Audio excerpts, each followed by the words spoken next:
All right.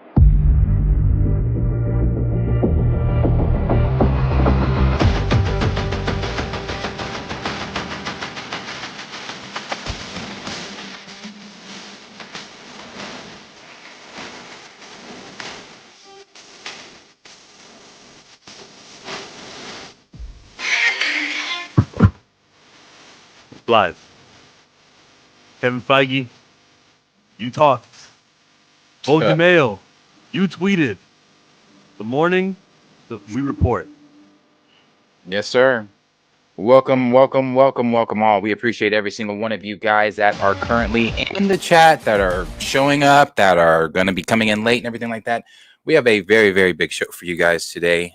There's a lot to discuss. Again, I appreciate every single one of you. Torian, see you in there. Groovy, Brother Stark, and again, everybody else that's going to be coming in. This is the morning report. This is what? Week 2 of the morning report, start of week 2 for the morning report. If you are new here, this is something Chill and I are doing, where we will be covering all of the movie, TV, streaming, Marvel, DC, Star Wars, all that type of stuff you love, we love. We're going to cover it all here on the morning report. Yes. And when it comes to DC and Marvel, we got our fill over the weekend. Both presidents did big interviews. I will say James Gunn, or Kevin Feige's was bigger than James Gunn's, but Gunn's was big as well. He did it with the Happy Sad Confused podcast over with Josh Horowitz. And then Kevin Feige did his with Variety, where he discussed a plethora of different things involving Marvel. So we are going to dive into both and get you guys' thoughts. You guys will get our thoughts. I have a lot to say. I know Chill has a lot to say.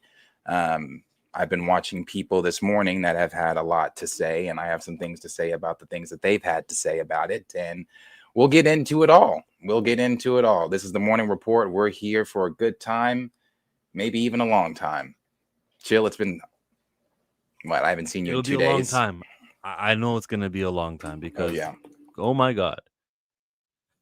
I'm more interested in what Kevin Feige had to say than James Gunn. He way overshadowed him, maybe even on purpose, maybe his competition. He even tried to piggyback off of Superman a little bit and bring that attention to Fantastic Four, as you should. But damn, Miles Morales, everyone who was on the thumbnail, Blade. We're talking about recasting, but not talking about T'Challa. We're talking about Jonathan Majors, but not saying the name Jonathan Majors. There's so much tone deafness in this man. And he thought he was probably doing a good thing. He invited a select, like the Hollywood Reporters guys, the Deadline guys, the Variety guys, the people who are an arm of the studios. Historically, that's what they've been. They will put out stories for the studios. The studios get to read it over. They give them the exclusives. Here, report on this. When Beau Demayo went down, it was them that went to Disney Goes to Hollywood Reporter. Ayo, just write down that we had egregious findings, and then in the next paragraph talk about how he was, the rumors of him being, what was it, explicit. They use some wordage. That's what these articles do, and the outlets who were invited to this closed door meeting and on the weekend they did exactly what they were designed to do. It's a big article. It's a big one. And what pisses me off is the way that each and every one of them wrote the article. It was never direct quote question, direct quote answer. It was wording on here. And we then asked them about this. No. Kevin Feige said it. Quote, this. Then we said about this. And that's why he was feeling this way. I'm like, why don't you just give me words quoted so I know how he said things, when he said things, what you said, so I know what he's responding to? It was intentionally confusing, poorly written. Oh, and just filled with lies. That's my biggest thing, and it's funny, the shills, the people that are out there that are still, claiming that this person's lying or this person's not lying or whatever. Before we get deeply into it, first thing I want to say, before we came on, I was watching. Obviously, people have been giving a lot of their different opinions on Twitter. And with it being Monday, all the YouTubers are going to now be doing their live streams and videos, dropping the news that over Kevin Feige's article. So I was watching Josh before we jumped on, and before we jumped on, he was covering. He had jumped. I had jumped in on the part. I jumped into the live right on time because he had just started what Kevin Feige had to say about John Demayo's, the shift from Kang to Doom, and all of that stuff. Blah blah blah. Now we're going to get into it. I'm not going to get into that exactly here, but I'm going to get into just this part quickly. We all know that we saw Beau Demayo's tweets over it and blah, blah, blah. So Josh comes in with his 1.4K followers that are watching him right now. And to say that Beau is lying and then to, in the same breath, say that Kevin Feige is telling a half truth when you say that the pivot from Kang and everything, that we're going to get into that he said about that, I think it's, one, irresponsible. And you've picked your side. And again, as a viewer, as I was telling Chill backstage, as a viewer, tell me you've picked your side and what side you've picked before I waste my time and watch you. Because to come in and cover something dishonestly or with bias, as you know, I'm not definitely me, speaking for myself, not coming in here covering this with bias. I may have my issues with Marvel.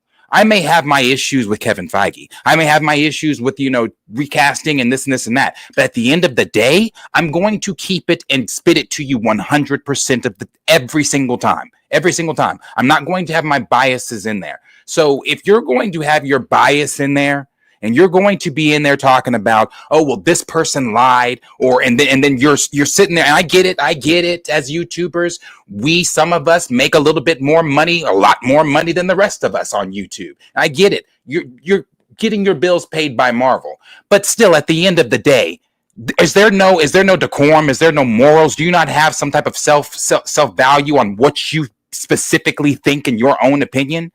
So I'm going to spit it to you truthfully, without bias and without any of my own personal feelings in it. I'm going to tell you how I we're going to tell you the facts of what this article, of what Kevin Feige was saying in this article, just point blank. And we can start with, we'll go James last, because like I said, I think, like you stated, Kevin Feige's article was definitely bigger and definitely overshadowed James's. I'm looking for the Beau Demayo tweet about Blade. This might be it. So Variety says that for the first time ever, quantity trumped quality. We had spent 12 years working on the Infinity Saga, saying that's never going to happen to us. We always had more characters that people were asked about than we could possibly make because we weren't going to make a movie a month. That's crazy. Suddenly there's a mandate to make more. And we go, well, we do have more. But maybe that's what we fell into.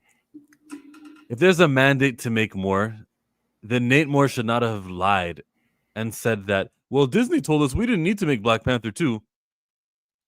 We were never rushed. We could do whatever we wanted to do. But that's not why I'm on this tweet. I'm here to see Beau Demayo say, BS. Variety and Marvel Studios, your fans deserve better than PR spin and lies. We should talk about some of those things top crew said and did behind the scenes that led to a culture that had black assistants coming into my Atlanta office near tears about a sexist, racist, toxic, abusive work environment that I reported to the studio in September of 2023, only for them to brush it under the rug and remove me and anyone who complained from the project. Or when Ali himself chastised studio leadership for trying to push a white apologist script that shoehorned Dane Whiteman's great-grandfather. Is Dane Whiteman, is that the Black Blade or Ebony Blade? Black Knight? Mm-hmm. Great-grandfather as Dane Blade's Whitman.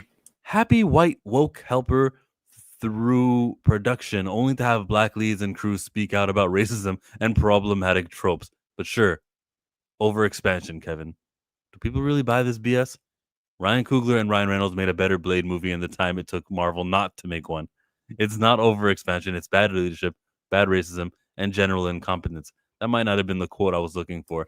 Well, before we even get into his, if you don't, because I don't know who has seen the article, read the article, let's pull varieties and let's go through that. And then once we get to each of the points, we can go to what Beau said or what others have said or what our own thoughts are or whatever.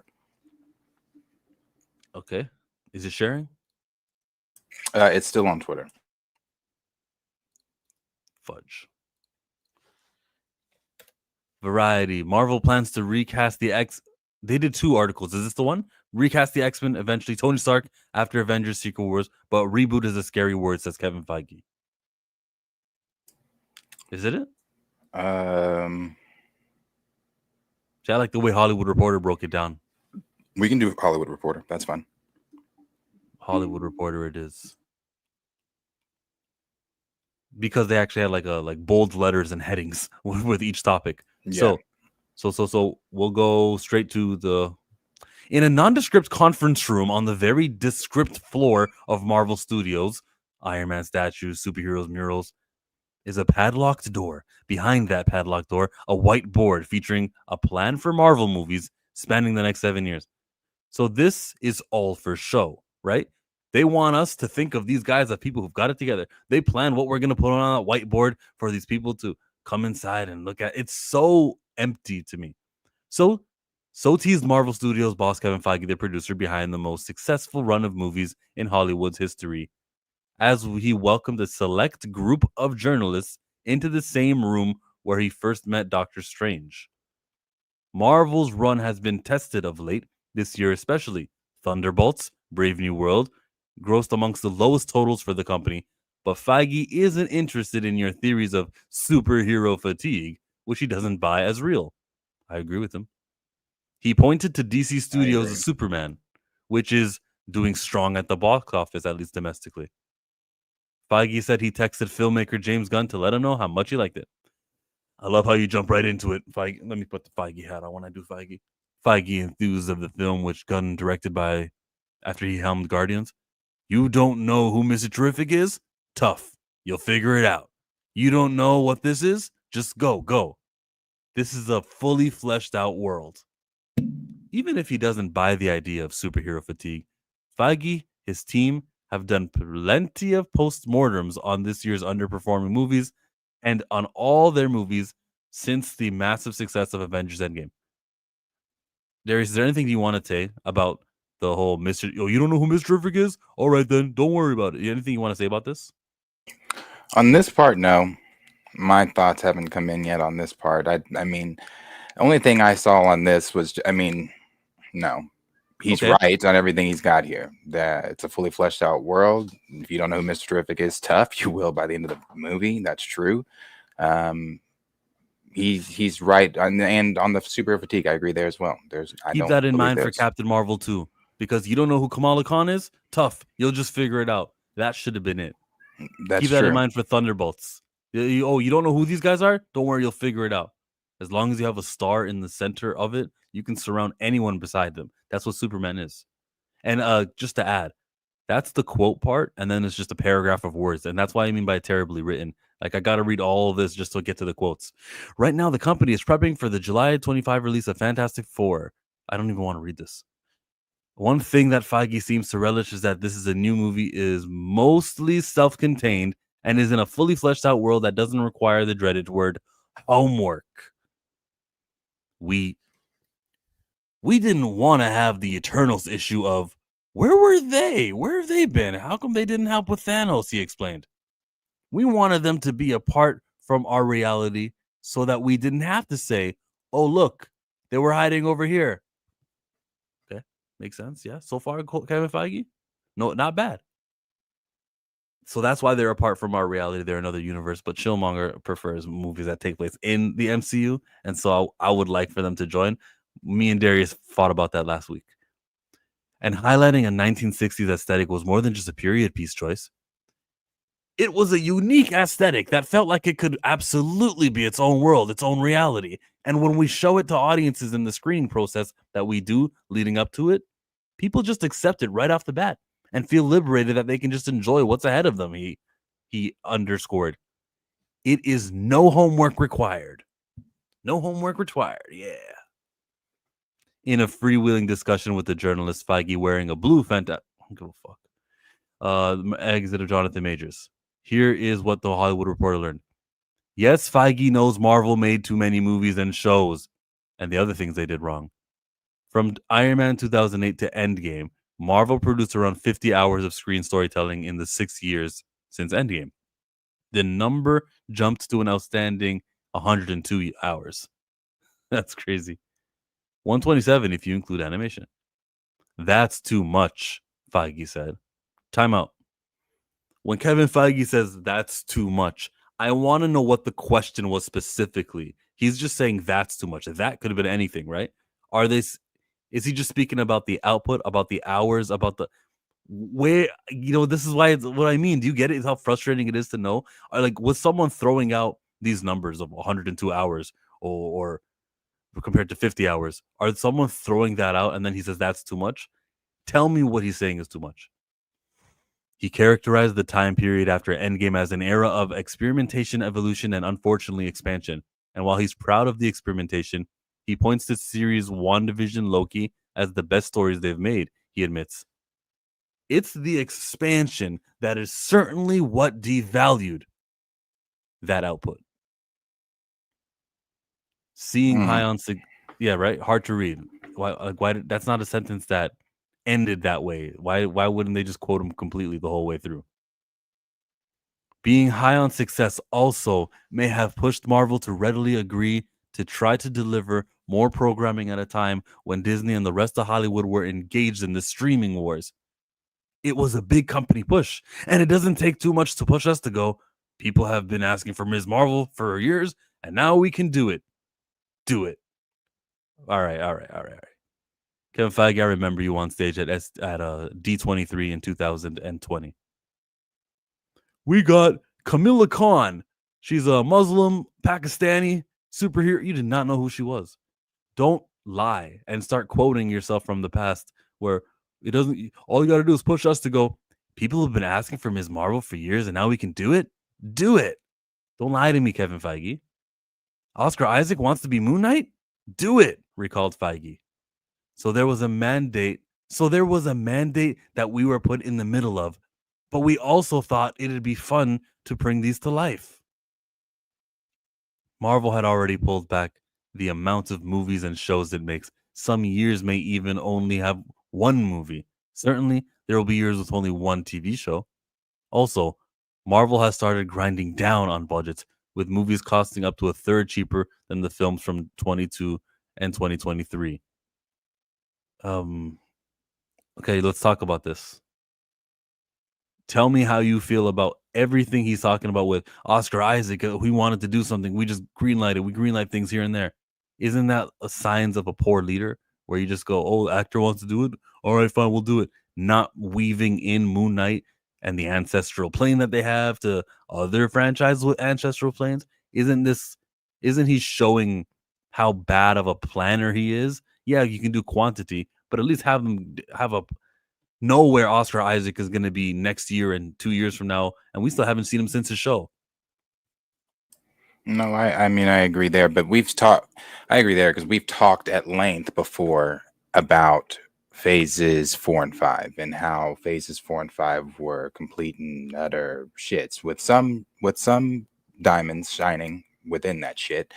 Your No Way Homes, your Lokis, your WandaVisions and things like that.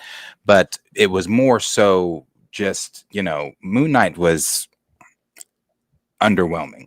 I wasn't the biggest Moon Knight fan going into it, but at the time, one of my co-hosts were. That was his favorite, and still, I believe, is his favorite Marvel superhero. So he's jazzing up Moon Knight way before we even get to, the actual episodes and things like that. And then when we actually all sat down and did our reactions, he hated it.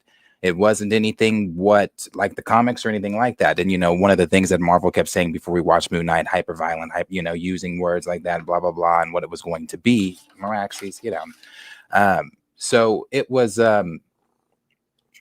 we know what phases 4 and 5 were. And I think that just falls into that category of that shit from phase 4 and 5. Is he a poor planner? Have we not seen those characters since? Yeah, they said yesterday on Twitter that it's been 6 years or 8 years since Shang-Chi or Simu Lee was casted as Shang-Chi, and we've seen him twice, I think once. Sorry, I said twice because of the post-credit scene, but once. So yeah, are they poor planners when it comes to things like that? Absolutely. They're talking about not even seeing the Eternals. He mentioned some of those things in here about the post-credit scenes and things like that and how they're going to play out in the future of the MCU.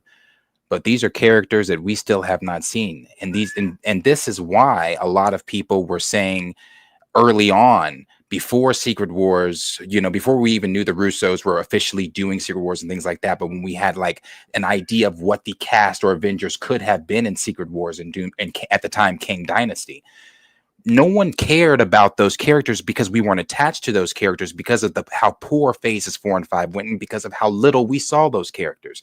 The thing that happened in the Infinity Saga that made us care about all of those characters and had us damn near, a lot of people in tears at the end of Infinity War, wondering, oh shit, are our heroes going to survive? What's going to happen? Blah, blah, blah, blah, blah. That feeling was because of the cohesiveness that was the Infinity Saga. We saw our heroes multiple times. We saw our heroes teaming up. We mentioned our heroes here and there. We mentioned events here and there. Infinity in this Stones here exactly, and exactly. In this current phase and saga that we're in, we've not traveled the multiverse. We've not mentioned events. He said in Daredevil season 2, don't expect them to mention Thunderbolts events. Why the fuck not? That it's things like that aren't. So when I sit down with as I told you, I sat down with my casual friends for dinner, and they were asking about the Thunderbolts and said, well, we don't know who these characters are. They seem less important. Meraxes, get down. They seem less important, and this and this and that. It's because of the lack of cohesiveness there. You don't have people that care about these characters because you've not shown these characters enough. So yeah, I mean, She-Hulk. We're talking about. Hold on, this motherfucker. Hold on. Don't worry, I got it. I got this because I wanted to share that moment with Kamala Khan. This was. So let's reveal the first one. Miss Marvel, Kamala Khan, Muslim Pakistani teenager from Jersey. Does this sound like he knows who that character is there? Ms. Marvel, Kamala Khan. That's not someone who's been, as he says in the quote from the Hollywood Reporter, it was a big company push. It doesn't take too much for it to push us to go. People have been asking for Ms. Marvel for years, and now we can do it? Do it! Then Doc doesn't even know the name. He called her Camilla. That's not a slip of tongue. That's not, oh, Kamala Harris calls herself Kamala. They're spelled the same way, Kamala. I've made that mistake too. That he went Camilla in a 2019 D23 Expo. No, yeah, we heard it. Like it's so like transparent, and I love that we have history. Reading a script for sure. I wasn't asking for Ms. Marvel, but I got it, gave it a chance and liked the show. Oh, I wasn't speaking to the quality of the show, just the integrity of this liar. Keep on reading. It was a big company push, so there was a mandate that we were put in the middle of, but we also thought it'd be fun to bring these up. You know what I want to do also, since I keep bringing up that there's this mandate to push things out and to produce things, which I'm sure there was. That's why they were supposed to do more TV shows, and initially they only wanted to do WandaVision, which tied into Doctor Strange, Loki, and Falcon Winter Soldier tied into something eventually. But it feels like ever since Moon Knight, She-Hulk, ever since then, it was like, oh, you just want us to make quantity. I get that. I understand that, and I agree with that. But I want to get to, and E-Man had the interview with Nate Moore. I want to show that clip. Would that be a sideline? Just take my word for it. Nate Moore said, we were told that we don't have to make this movie. Disney didn't force us. That's what Nate Moore said. So he still made the movie anyways, because he would have been out of a paycheck that year, and a whole lot of people. Anyways, here's why Thunderbolts failed, even though it's a very, very good movie. The massive expansion into TV and focus on Disney Plus led to the feeling that watching Marvel was becoming a type of homework. It's that expansion that I think led people to say, do I have to see all of these? It used to be fun. But now, do I have to know everything about all of these? And I think the Marvels hit it hardest, where people are like, okay, I recognize her from a $1 billion movie, but who are those other two? I guess they were in some TV show. I'll skip it. Very tone deaf. Not him talking about mentioning her from a $1 billion movie. Listen, that movie I know that movie made $1 billion because we were bamboozled into thinking something. Wait, no, because you had to do homework to know that she was going to be in Avengers Endgame. Well, that too. So now we're talking about homework being a driving force to make people watch movies. Don't use it you're literally using it for the opposite reason of what it's there for. Captain Marvel was featured at the end of Infinity War in an amazing post-credit scene. You displayed it perfectly fine. But when it's a movie that has nothing to do with anything, we see the movie only gross $200 million. And yes, actor strikes, they couldn't really promote it the way that they wanted to promote it. Even if they would have gotten to promote it the way they would have wanted to promote it, I still think it wouldn't have done what okay, 300 million. Maybe.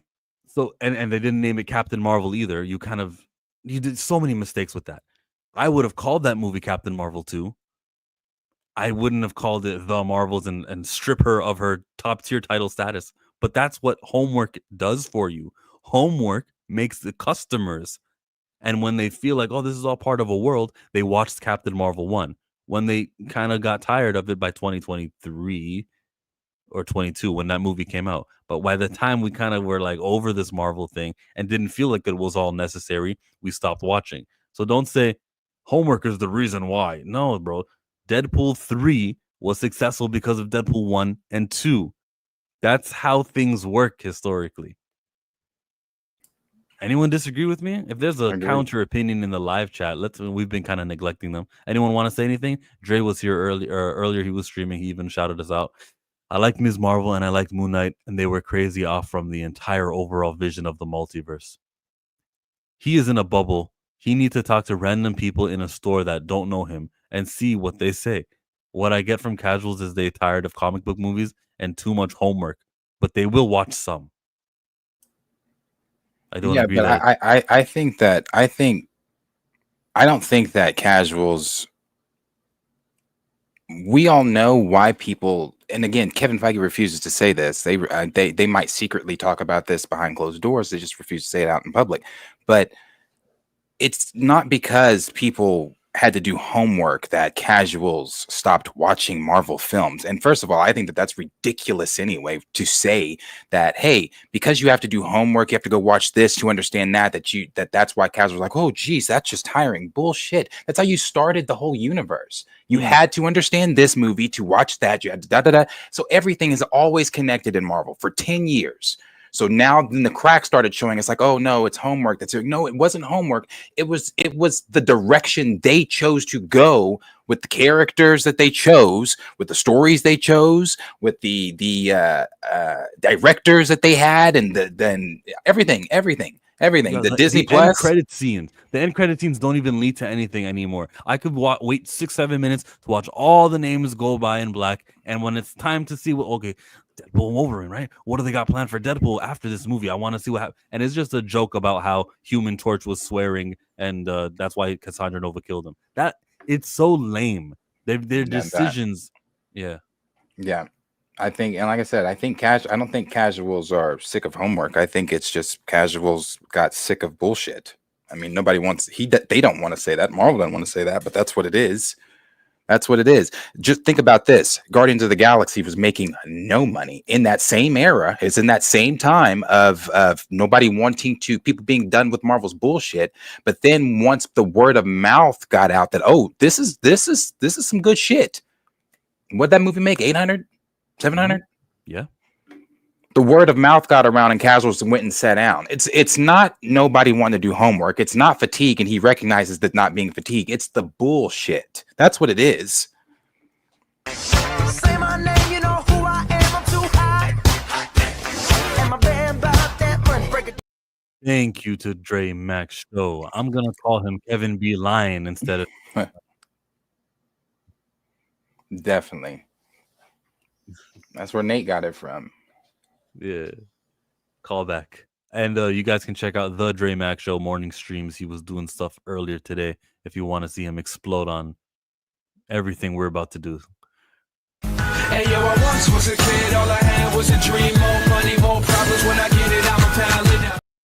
Andre Ware with the $5. Andre, is it time? I was just telling him, appreciate it. Yeah, we appreciate it. Is it time for Kevin to step down, or should it happen after we see how the X-Men are received? I would want to step down. I don't think it's even after the X-Men are received. I think it's after Secret Wars. After Secret Wars. how is Fantastic Four going to perform? I think that needs to be taken into consideration. How is Doomsday, the first Avengers film since 2019 or 2019? How is that going to be perceived? And then Secret Wars. Now we know those films are likely what we think because of those films being what those films are going to be, that they're going to be billion-dollar films. But I think that it still needs to be looked at.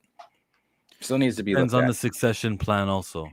Yep. It depends on, is he guilty? Does he feel guilt of what he did with the Black Panther franchise, the Blade franchise?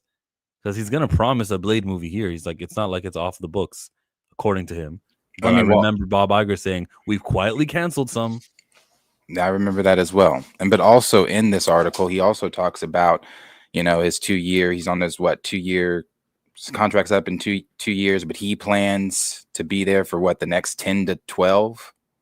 It's not up to him. See, yeah, he's just putting it out there that my contract's gonna be up, and that's not a mistake. Yeah, good reading.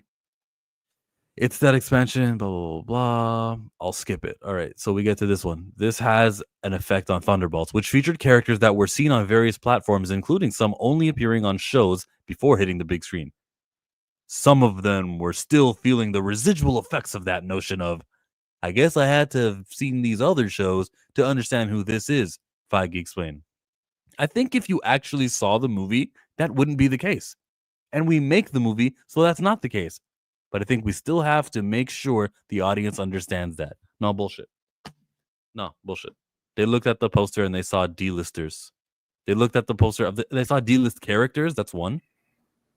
Then they heard the trailer where they said, so we're not even Avengers. None of us can fly. We all just kick and punch. You advertised a bunch of people who are not special.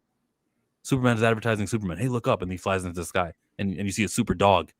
Superman, the way that Superman is doing it is, and plus he's Superman, so maybe he's a better example. But the way the Guardians were advertised was way different. Yeah, they were out in space. They were special.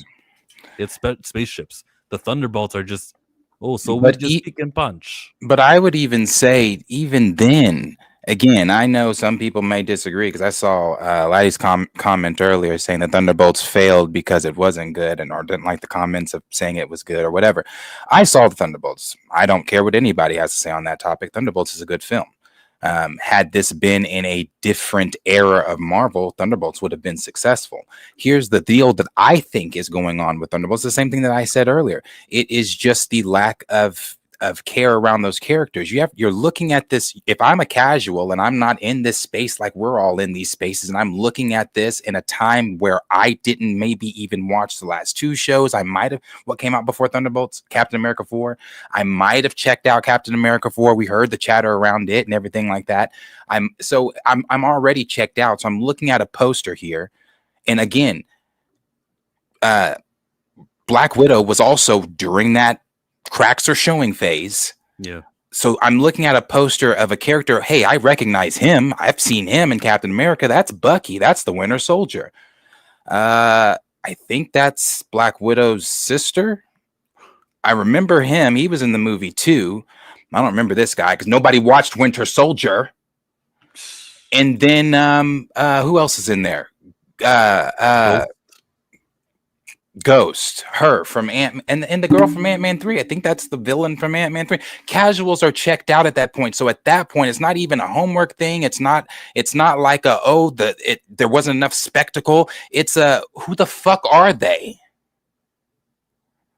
I sat down with casuals that literally asked me, who the fuck are they? So it's like that's the issue. It's not even the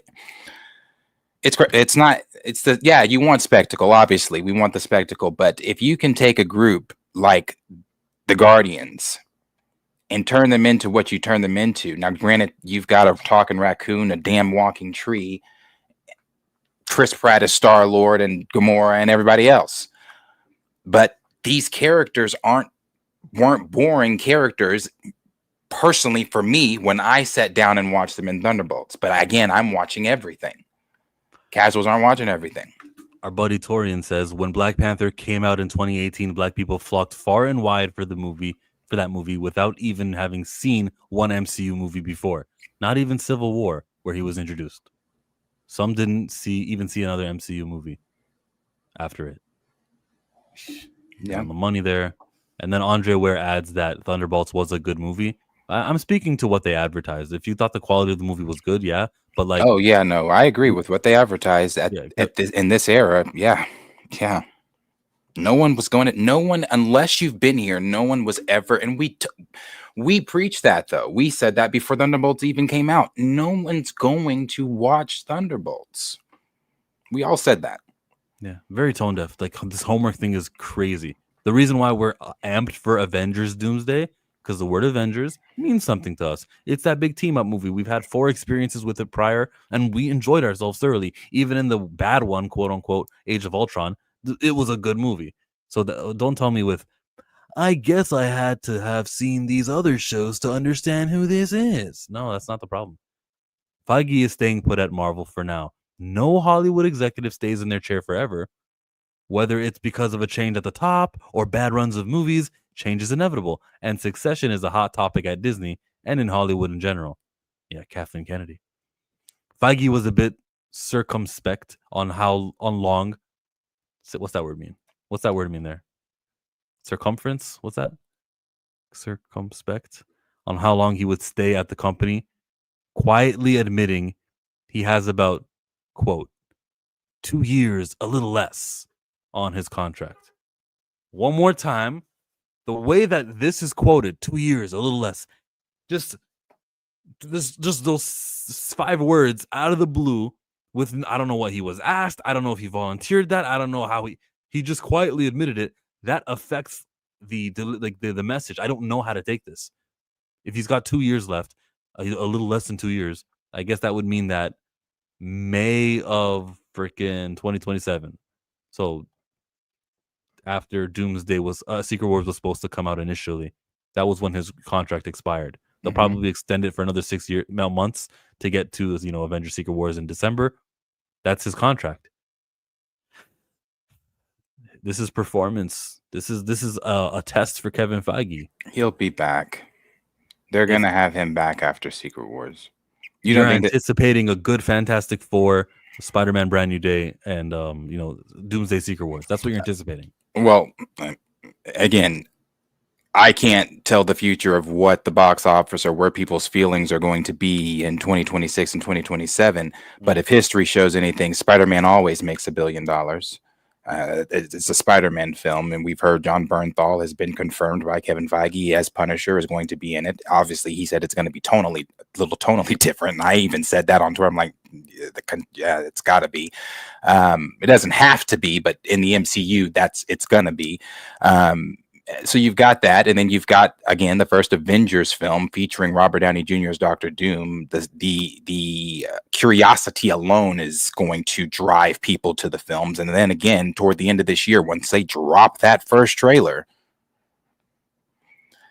word, mouth, excitement, hype is gonna. So I anticipate for both of those, Secret Wars and Avengers, to be billion-dollar films. And if we're to believe anything off of these first reactions, I know they're just the first reactions to Fantastic Four. It's now projecting 130 in its opening weekend, 130 million in its opening weekend, and we've heard that the reactions are great. So if Fantastic Four is good, and then you've got Spider-Man and 2 Avengers films right after, he'll be back. If he leaves, I hope for a succession plan. When he leaves, whenever it is, 10 years from now, whenever it is. But regardless, he stated his desire is to keep making big movies for the widest possible audiences. Do I want to be making big movies for audiences in 10 or 15 years from now? Yes, absolutely. That's all I want to do, Feige said. Marvel's a great way to do that for me right now. Right now. But I hope to make big movies for lots of people forevermore.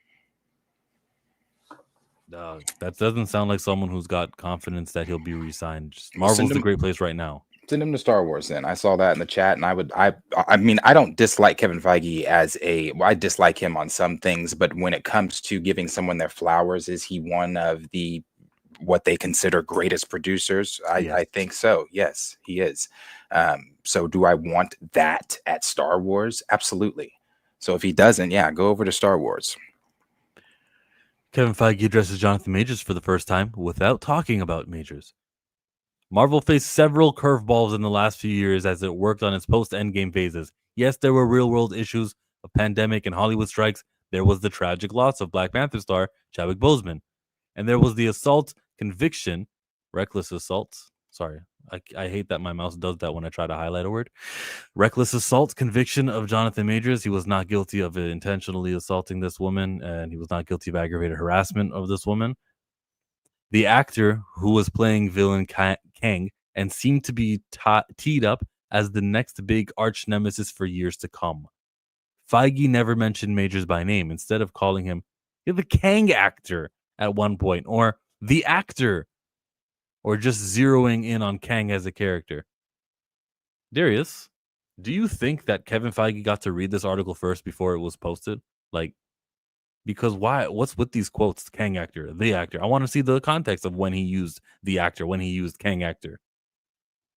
Probably not. I don't know. Is this these are his people that are the people he got to bring into the room, correct? They were selected, yeah. Then I'm sure. Yes, I'm sure. Obviously, what he said then, they were certain things, like with any interview, when you personally select them to come in, certain things are off limits. There are going to be certain questions that I'm going to answer. Certain things are going to be said this way, that way. And that's how you write it this way, that way. Things like that. Same thing with James Gunn and Superman when he invited his press-only friends in. So I believe everything in this. As far as like, did he not saying his name, the just how he's speaking, I believe him. Not as far as like, I don't believe him on the whole. Once we get into it, pivoting and the Kang, or pivoting from Doom to Kang and all that kind of stuff, and nobody ever being excited for Kang and all that. We'll get to that, but no, not that part. But yeah. We had started, even before what had happened to the actor happened, we had started to realize that Kang wasn't big enough, wasn't Thanos. And there was only one character that could be that, because he was that in the comics for decades and decades, said Feige. Comic books, you know how important them comic books are. They're so important to us here at Marvel. Publishing, yes. That's a bullshit quote. It is. It is a complete bullshit quote. To sit and say that no one was ever excited for Kang and he wasn't Thanos and blah, blah, blah. If he wasn't Thanos, as I've stated many, many, many times when discussing this, when we've discussed Jonathan Majors and Marvel and them letting him go as Kang, that is no one's fault but Marvel Studios. That is Marvel Studios' fault that he was not Thanos level. Because if you take yourselves back, I use this example all the time, to D23, when they got the 9-minute clip that we didn't get to see until we sat down in theaters of him talking to Scott Lang and telling Scott Lang, I will kill your daughter and make you watch this over and over and over again, asking him, which Avenger are you? Are you the one with the hammer? And all we heard, the description that we got was you heard his footsteps and the camera slowly panning up until you see Jonathan Majors in a comic accurate Kang the Conqueror suit. And then he goes into the monologue of threatening Scott Lang. The internet went wild. I know people like to tell you and pretend like on Twitter, there was no excitement for Kang. No one ever cared about Kang. This was not real. Bullshit. I have a video that we can play once we get through this pulled up of 1, a theater reacting to Kang, 2, montage of YouTubers reacting to Loki season finale when he's revealed as Kang. To say that no one was ever excited as Kang is some bullshit. It's Marvel's fault that he is not Thanos level. The actor Jonathan Majors did everything he could as Kang. He was showing up to set early. He was jogging in the Kang uniform around the set. He was doing that's like actual quotes from that he was actually doing during the time of Quantumania. He was. And in Quantumania, the scenes of him actually as Kang were great. The scenes of him, not that post-credit stuff they did, but the scenes of him actually as Kang were great. So it was, again, you hiring the Rick and fucking Morty writers and expecting them to come in and be able to handle a Marvel film like that, and then making him Ant-Man's villain when we've never been seen Ant-Man go up a villain at that type of level. So it's Marvel's fault.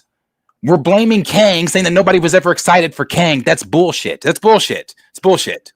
100%. And like Tina tweeted us, remember that this was a character who they said, "Oh my God, look at the actor! He did so well in Loki. We've got to just make everything wrap around the Kang character." Like bullshit. Yeah, it was bullshit. Put this thing back on. He says, "Because of the Fox acquisition, we had finally had it, and it was Doctor Doom.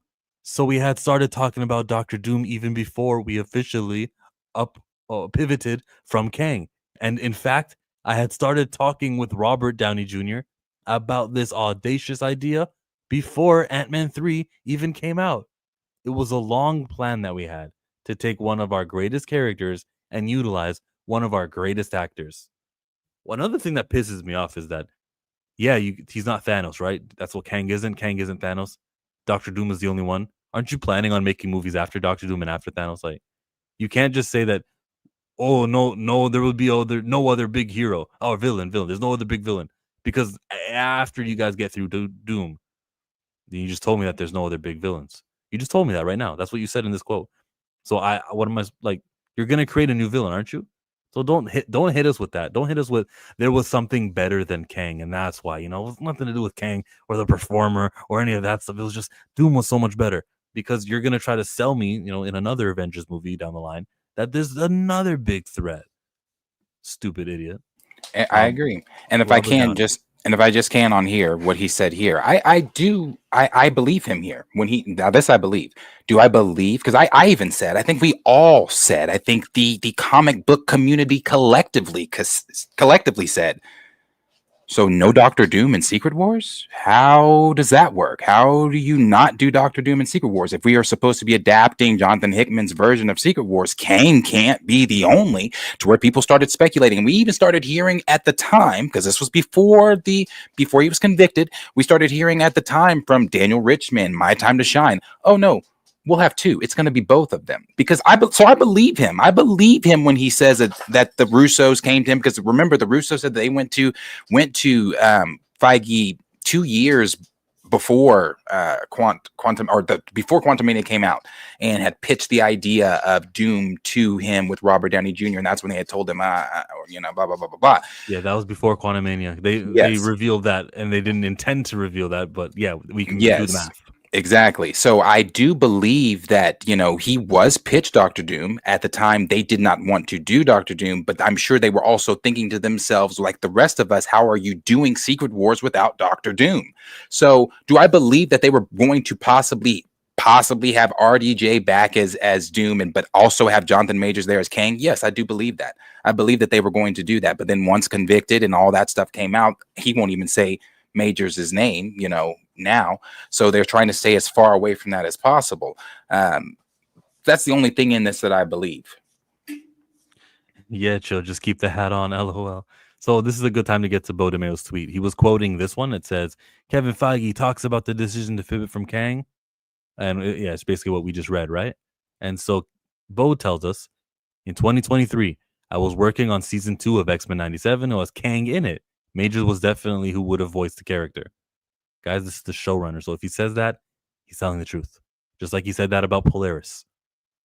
I remember seeing John Wick 4 in March 2023 with a top executive at Marvel at the Americana movie theater in Glendale, the weekend the news broke about Major's legal trouble, discussing how Kang was definitely the game plan and the studio was afraid. He is straight up lying. Variety needs to do journalism and stop being a contracted PR firm.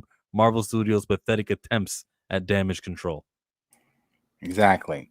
So this is, like I said at the top of the stream, when you have streamers like Josh over the Dinner Nerds coming in and saying, oh, well, no, Beau Demayo's lying. Beau DeMayo worked for the studio. Josh just covers like we cover. Yeah, he has sources. He's got inside scoops and things like that. Beau was fucking there. So I absolutely believe Beau when he says, because they were trying to put Kang in everything. We saw the Council of Kangs at the end of Quantumania. Don't tell me Kang wasn't the center point of everything. We were going, if he says we were going to see him in 97, I believe it. I believe it. I was shocked when we didn't see him in What If. We all were. So yeah, I believe him. because they made it seem like we were going to see Kang everywhere. The speech that He Who Remains gave at the end of season 1. Come on. That was definitely the plan to do it. And he had a long-term contract too. And we saw how expensive that nice home was. The condominium with 3 levels in New York City. Yeah, he was well off. He was Kang. He was you named an Avengers movie after him. You guys were very behind him. Yeah, so we got come some on. scoop. I take what's mine and take some more. It rains, it pours, it rains, it pours. Yeah. The Eternals was an amazing movie. Argue with your drunk ass uncles. All right, I respect that. You can have your likes and dislikes. I thought it was a little bit lame. I also thought the characters weren't important. And in the last 4 years since, they haven't appeared much, have they? He did answer this. I don't know if they covered in the Hollywood Reporter article. I think they do, but he did answer this. As I've said many times, it took me, and I'm not exaggerating, 16 watches to get to where I was like, not bad. Not bad. That third act is still wonky as shit, but it is. It's not bad. I do like. Now, do I agree with you on the scope of the Celestials? Yes, that was dope. How big Arishem was, how threatening Arishem was, and everything like that. I didn't like the way they handled the Deviants. I would have preferred the Deviants been handled a different way. But overall, Eternals is not as bad as everyone made it seem at the beginning. I think it had too many characters. I don't want to do the Eternals review, but you did pay $10. So okay. Yes, we very, very much appreciate that. Very generous. Thank you very much. Right. Yeah. The adamantium stuff wasn't something that they planned. They should have put that in the movie and, it would have made it cooler. The Celestials being brought to life in live action was fantastic. And they had a team of heroes with powers. They did. But I've also said I think that it would have been better handled. This is also during that let's put everything on Disney Plus time, so I don't know why they weren't putting that on Disney Plus. I understand, but also I've said this before and I'm gonna continue to say this because this was the fact of it. I know a lot of people don't agree, but this was the fact of it. This was not during Iger's reign. This was during Chapek's reign. Yes, and this is where he had told a lot of the over at Pixar. That's why we saw the decline in Pixar things over at the Disney studio, over at the Star Wars studios, over at the Marvel studios. The heads need to hands off. Let the creatives make the decision. Kevin Feige and Chloe Zhao were going back and forth on how this film should have looked, how this film should have been made, what should have been this, to where he just had to have his hands off and he had to bend the knee to what Zhao wanted, and you got what you got. Now, guys, tonally, is it beautiful? Yes. Is it, or visually, is it beautiful? Yes. Tonally, it has, it's, I think it's good. But this was also during that time. So you got the film that you got, and are we going to see those characters again? He answers that. So when we get to that part, we'll get more on that. Will we see Star Fox and Blade again? Yeah.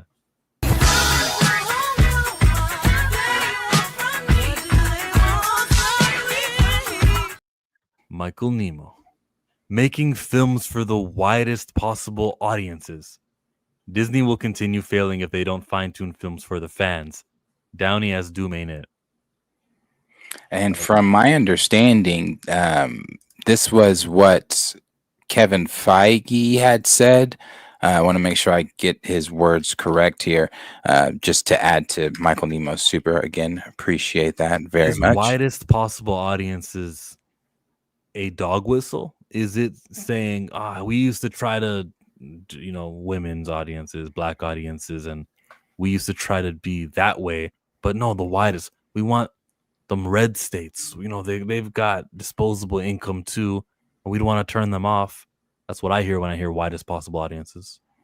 On the part where he's talking about Robert Downey Jr., this is also in the Variety quote where he said, Kevin Feige says iconic Marvel characters, and we'll get to this, Tony Stark and Steve Rogers will eventually be recast at one point, and the other major film franchises have done the same.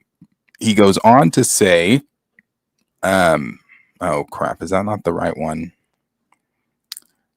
No, it wasn't my fault. But what he said was expect more Robert Downey Jr. in the future. even after Secret Wars. Okay. So I don't know if that is in the capacity of. I mean, he's talking about recasting Iron Man, so I'd assume not Iron Man. Is he going to remain Doom? I don't know. I gotta see it. I gotta see how a Tony Stark variant plays out as Doom, what they do with the movie, before I judge that. It's not really Doom. You already know it's gonna be some kind of multiverse Doom, but not the real one. Let's see it play out, guys. And if And that's, I mean, well, yeah. Yes, We'll see. Chillmonger. That's what Marvel is doing. Thunderbolts and Fantastic Four is the future, as white as can be.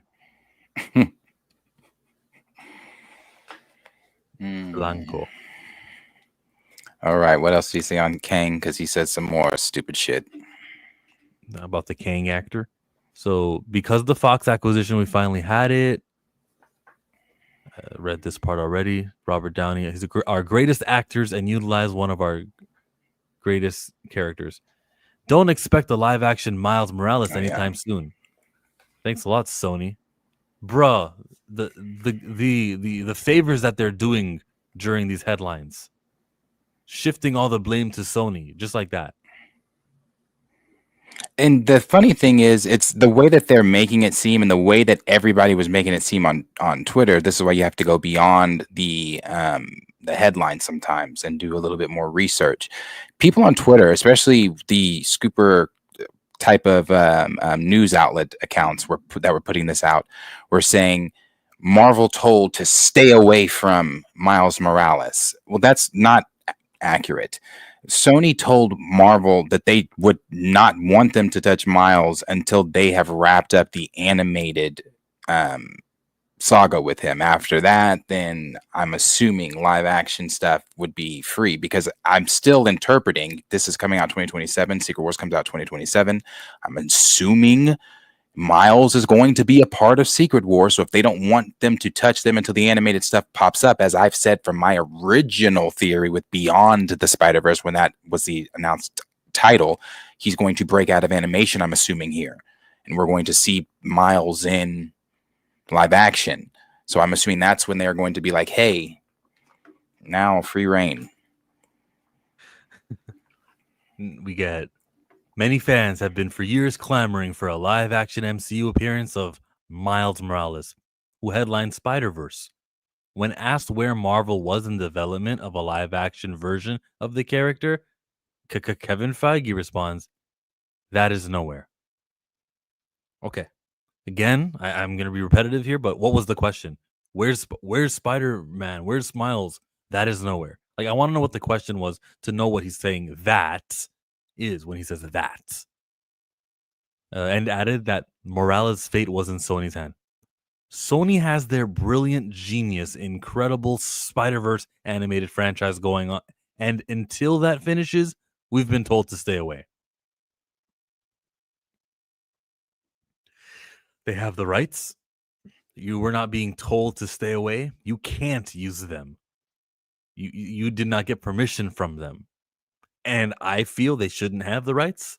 I feel like it's poorly worded contract from like 1999. That is the reason we're in the place we are at now. But still, they have the rights. You were not told to stay away. Like, you could do it if you wanted to, but we're going to respect their wishes. And all right, fine, we'll stay away. That's such a weird thing. Like, you don't want to admit that Sony has power. You small boy, Kevin Feige. I'm getting in your head, Kevin. Why am I not wearing your hat? Quote you. Blade being sharpened again. What's the holdup with Blade? Well, the obstacle was Ryan Coogler called and said, "We'd love some costumes for Sinners." And we said, "Take them, man. He's our good friend. Take our costumes. We'll hold off on the movie," said Feige. Feige was, of course, joking. Fam, the blood boiling before I read that part. Feige was, of course, joking. I was like, oh, I can't wait until Monday to stream. What did he just say? Sinners, they took the costumes? What? Shit. It was a fun experience when I read that the first time. It's a good joke. But again, we had to have been there to hear him, because all I see is quotes, and Kevin Feige said this, and he's joking. Good joke, Kevin. Kevin was joking, connecting Sinners to a version of Blade that was recently being developed, one that was set in a Prohibition era, just like Coogler's original hit earlier this year. Feige confirmed there had been 4 takes of Blade that have been developed over recent times. wasn't it really like 5 or 6? How many screenwriters were hired and fired? 6? I believe it was like 6 screenwriters that were hired. There was so much around Blade. It got difficult to keep up. Yeah, don't downplay how many there were. But he confirmed there had been 4, which doesn't mean there wasn't 5. He only confirmed 4 of them. 2 that had been developed in recent times, 2 that were period, and 2 that were not. Marvel has now landed on modern day. And yes, Mahershala Ali is still attached. That, Darius, that's good news. That's confirmation that we're not going to get no movie called The Midnight Suns featuring a Blade, or we're going to get some other lesser actor. We got Mahershala Ali still. He knows he did wrong by this character. And somewhere on that long slate of future movies, there's going to be like 4 in the year 2028. One of those is going to be a Blade movie. That's relief, and that's more reason to say I don't want him to leave. Let his guilt make it so that he creates a Blade movie. Then he can leave. He confirmed a Blade. What else do we want? Okay. I want you to go to what I just sent you. Go to that real quick. And then I want you to go to this one that I'm going to send you.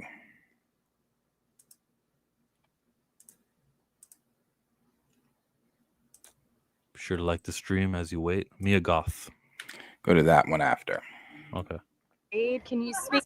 Fans are very excited to see you making your MCU debut in Blade. Can you speak to any updates on that as far as production and your character in that? Yeah.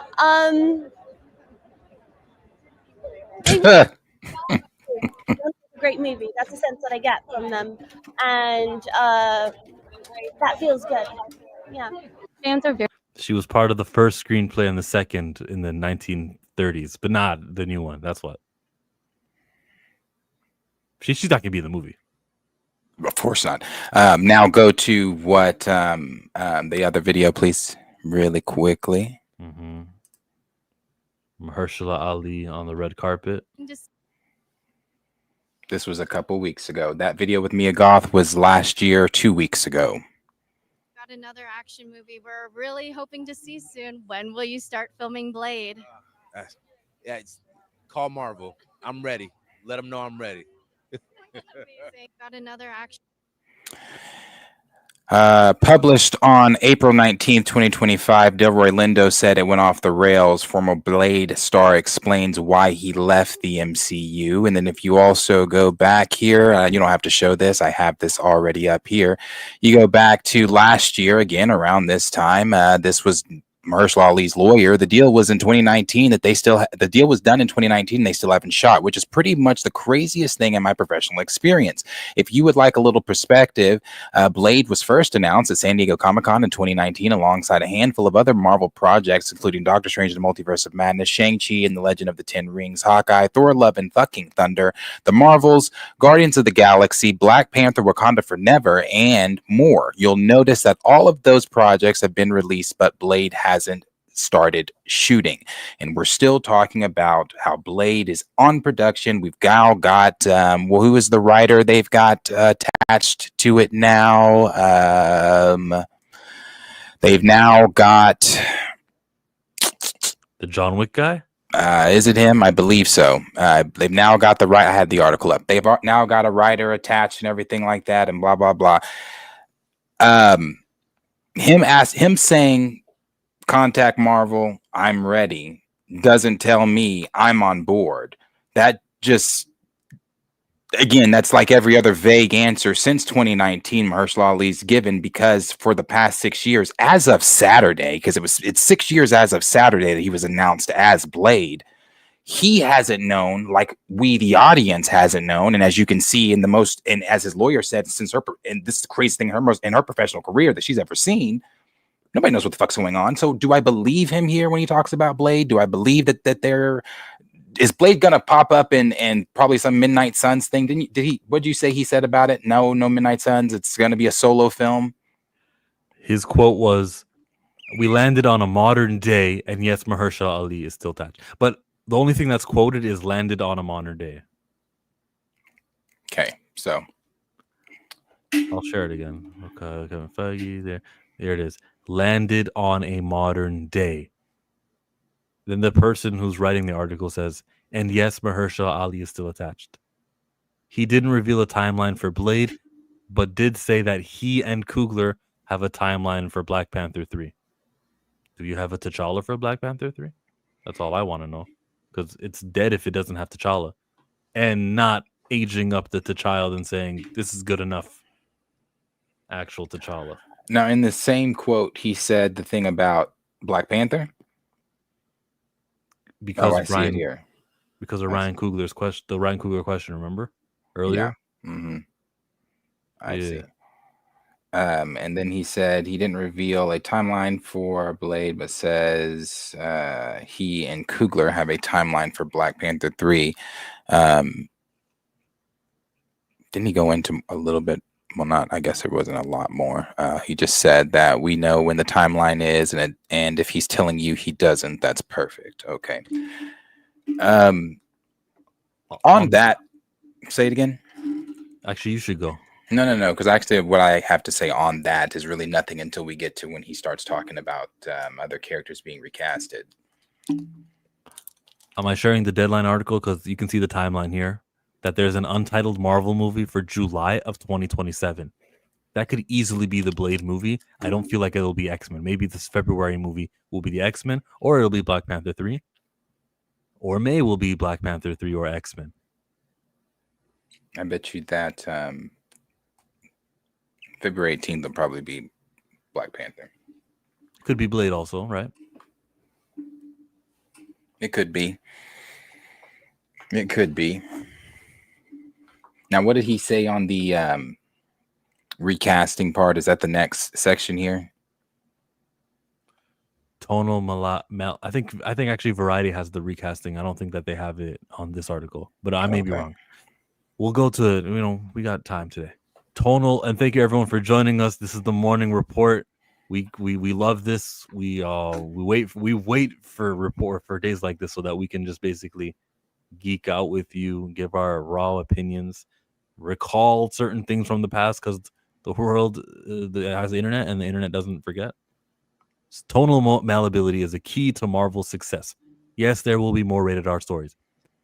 Deadpool as well as Daredevil have shown Marvel is becoming more and more comfortable with pushing stories that are adult oriented, but its characters can also appear in age appropriate settings when needed.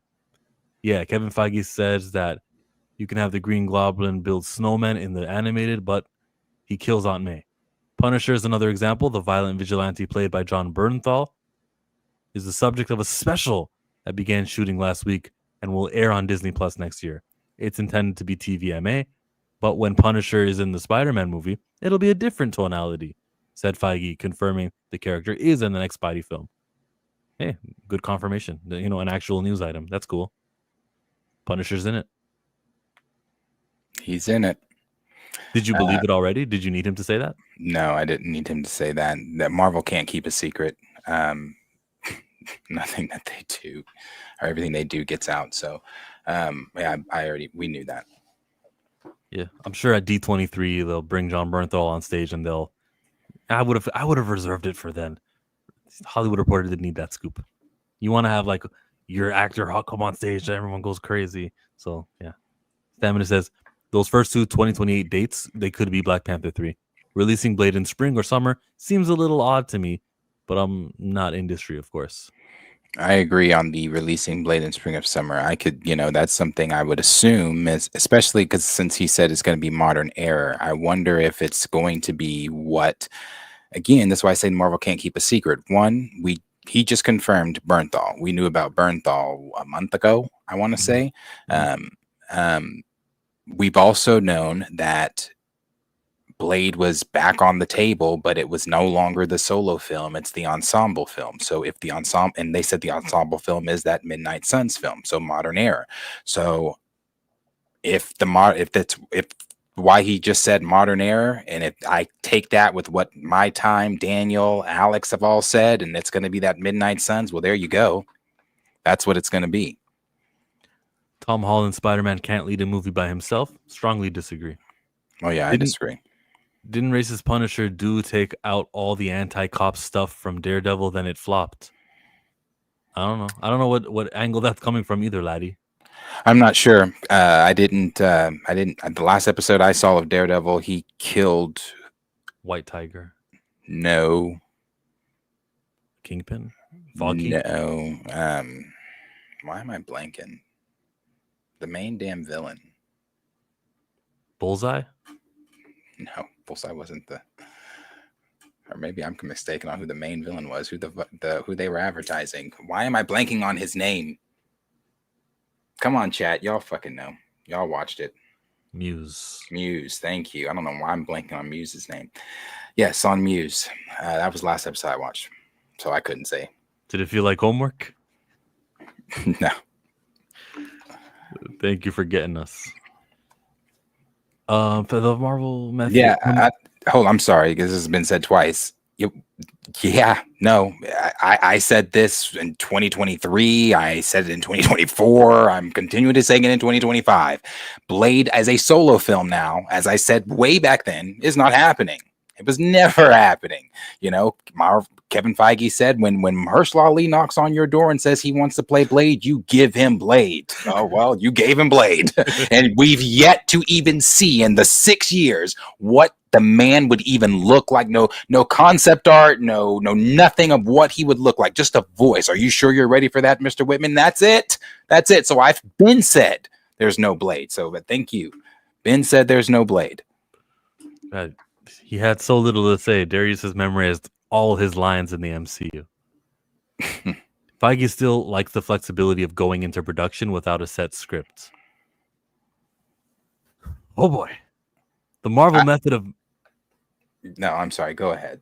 Marvel method of movie making has included ever-evolving scripts and heavy lifting in post-production, striking a contrarian position.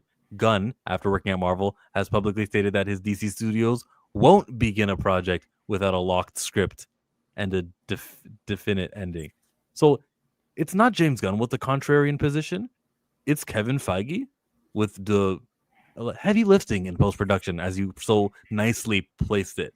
Going into production without a full script, without a finished script, and with planning to change things like that's terrible planning, which is the problem, which is what the most important thing you need to be is a planner if you're running a cinematic universe, weaving TV and film and specials together. Even comic books now, because if you read the Fantastic Four First Steps, that's all canon to the universe for the Fantastic Four. Feige says, did you want to touch on that with James Gunn and versus Kevin Feige? That's fine. This part, though. Feige says Marvel has never started a movie without a full script. Feige has never started a movie without a full script, but also added that he's never been satisfied with the script the company has had. I've never been satisfied with the movie we've released. He even added on top of that, what he and the company like to do is plussing at every turn. Okay, well, that's a lie detector again determined. Another lie. When you have your next movies, one of the 4 stars of your next movie, who just at the top of the top of last week said, "Oh yeah, we went into Fantastic Four without a full script" in an interview, and you come out and say, "Oh, we've never gone into production without a full script." So again, another lie from Feige. I love plussing at every turn. I support that. And you're never satisfied with the script because you're always wanting to add more things. I get you want to increase the movie and make it better. You sleep, you fall asleep, you have a dream, and go, wait, that would be great for the movie. I understand that. But and not going into a movie without a full script. I don't know how this man lucked and fell into this. He didn't make it. Remember what CM Punk said to Vince McMahon, like, you're a millionaire, but not a self-made millionaire like you profess. You got here off the works of all these comic book creators. These characters existed, some of them before you were ever born. And you were just the guy who stewarded the popularization of this. They already had fan bases. You did not make this from scratch. You don't deserve the amount of credit that these studio heads probably see you and go, oh, look, he's made this many $1 billion through these 30 movies. He's doing a good job. Bro, I could make that money if I was no. Anyways, he's not self-made. He didn't create this stuff. He gets too much points. He's just the guy in charge of Captain America. Spider-Man was in the Avengers, but you did not invent the Avengers or the Spider-Man. You get it? Like, you're no George Lucas. You're not a creator. You're just the guy who happens to be in charge. Who could manage 2 movies a year? Who can't now? True. Every sub-headline from this article makes Feige sound like a cancer to good filmmaking. I see what you mean, Shill. But pivoted 4 years ago when Kang, Maine, whatever. True. All right, let's keep reading this thing. Oh, we keep plussing at every turn. There's plussing happening every day on the Avengers Doomsday set right now, and it is amazing to watch because what those filmmakers, those actors, both the ones that are playing these characters for the first or second time and the one playing them for the 10th or 12th time are the best in the world at it. And now these characters, I know these characters so well. So if they have an idea, if you want to listen to it and you want to adjust to it and you want to improve it, I wouldn't want to change that. Okay, if I'm an actor, I like that. But read every single line on this paper. We have it for a reason. And if I guess I have to be there to see what the actors are saying we should adjust, and then we can improvise. Oh, it's not saying what they can adjust or improvise. They're literally writing the script. Because again, if we are to believe what was reported, and I say this every time, we cannot believe these scoopers on some things and pick and choose when we want, oh no, that's not real. Oh, well, that one's real because I want that one to be real. No. Daniel RPK, My Time to Shine, hello, Alex, they all scooped. The script of Doomsday ain't even done. They even say they don't even have a third act figured up for Doomsday currently. So it's not so much of them plussing, like Kevin Feige says, like them adding value to the script. No, they're literally writing the script. But the example that he's giving here of actors speaking up, I like that. I think Chris Hemsworth knows his character a little bit more. Well, yeah, sure. Yeah. Imagine if he had more say in some of the Taika Waititi run stuff. People who had certain problems would be okay with certain things. I know that Chadwick Boseman advocated for much.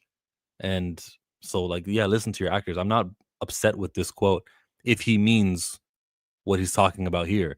The guys are acting for the 10th or the 12th time playing the character. Of course you know your character well. Stephen McFeely is writing the script, but Feige revealed that Loki creator Michael Waldron is also helping. I like that. I mean, Waldron, out of the Rick and Morty people you brought over, seemed to have been the only one that truly kind of understood what was going on, understood the assignment of the multiverse.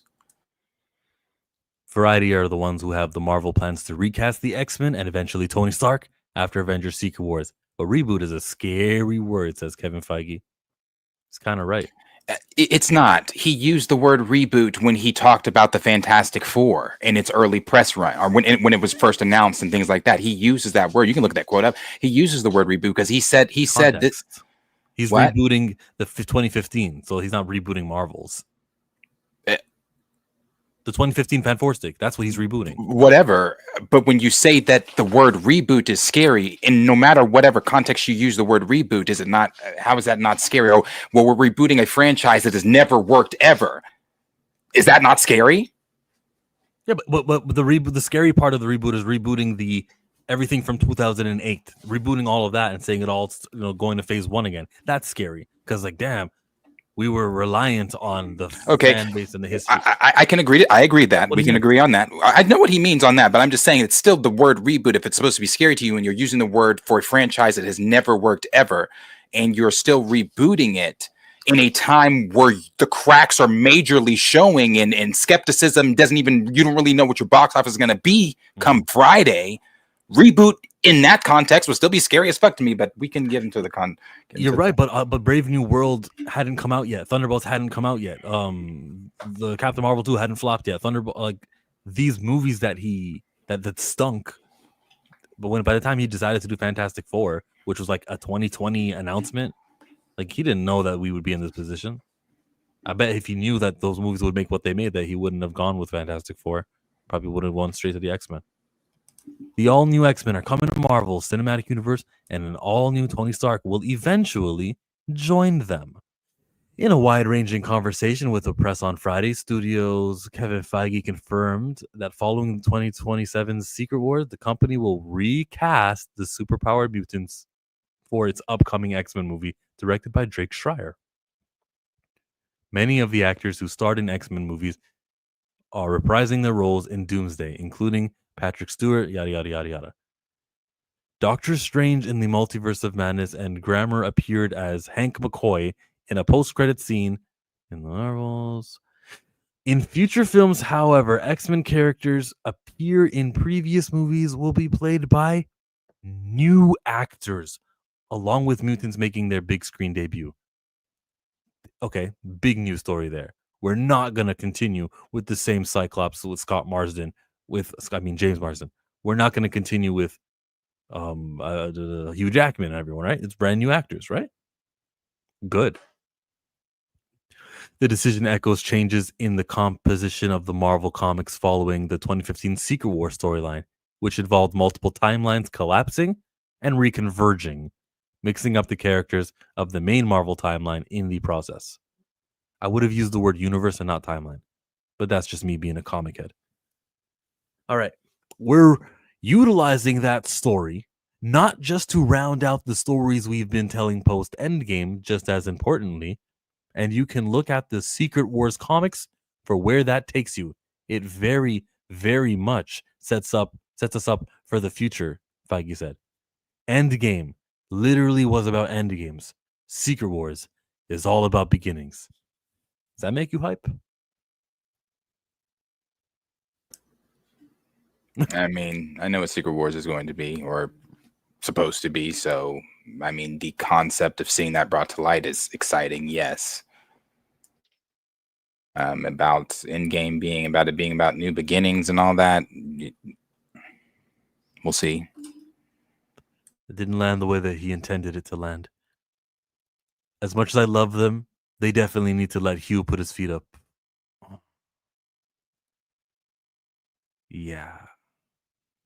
But Feige was also careful not to characterize the changes as a reboot. Instead, the executive said Secret Wars will serve as a reset for the MCU.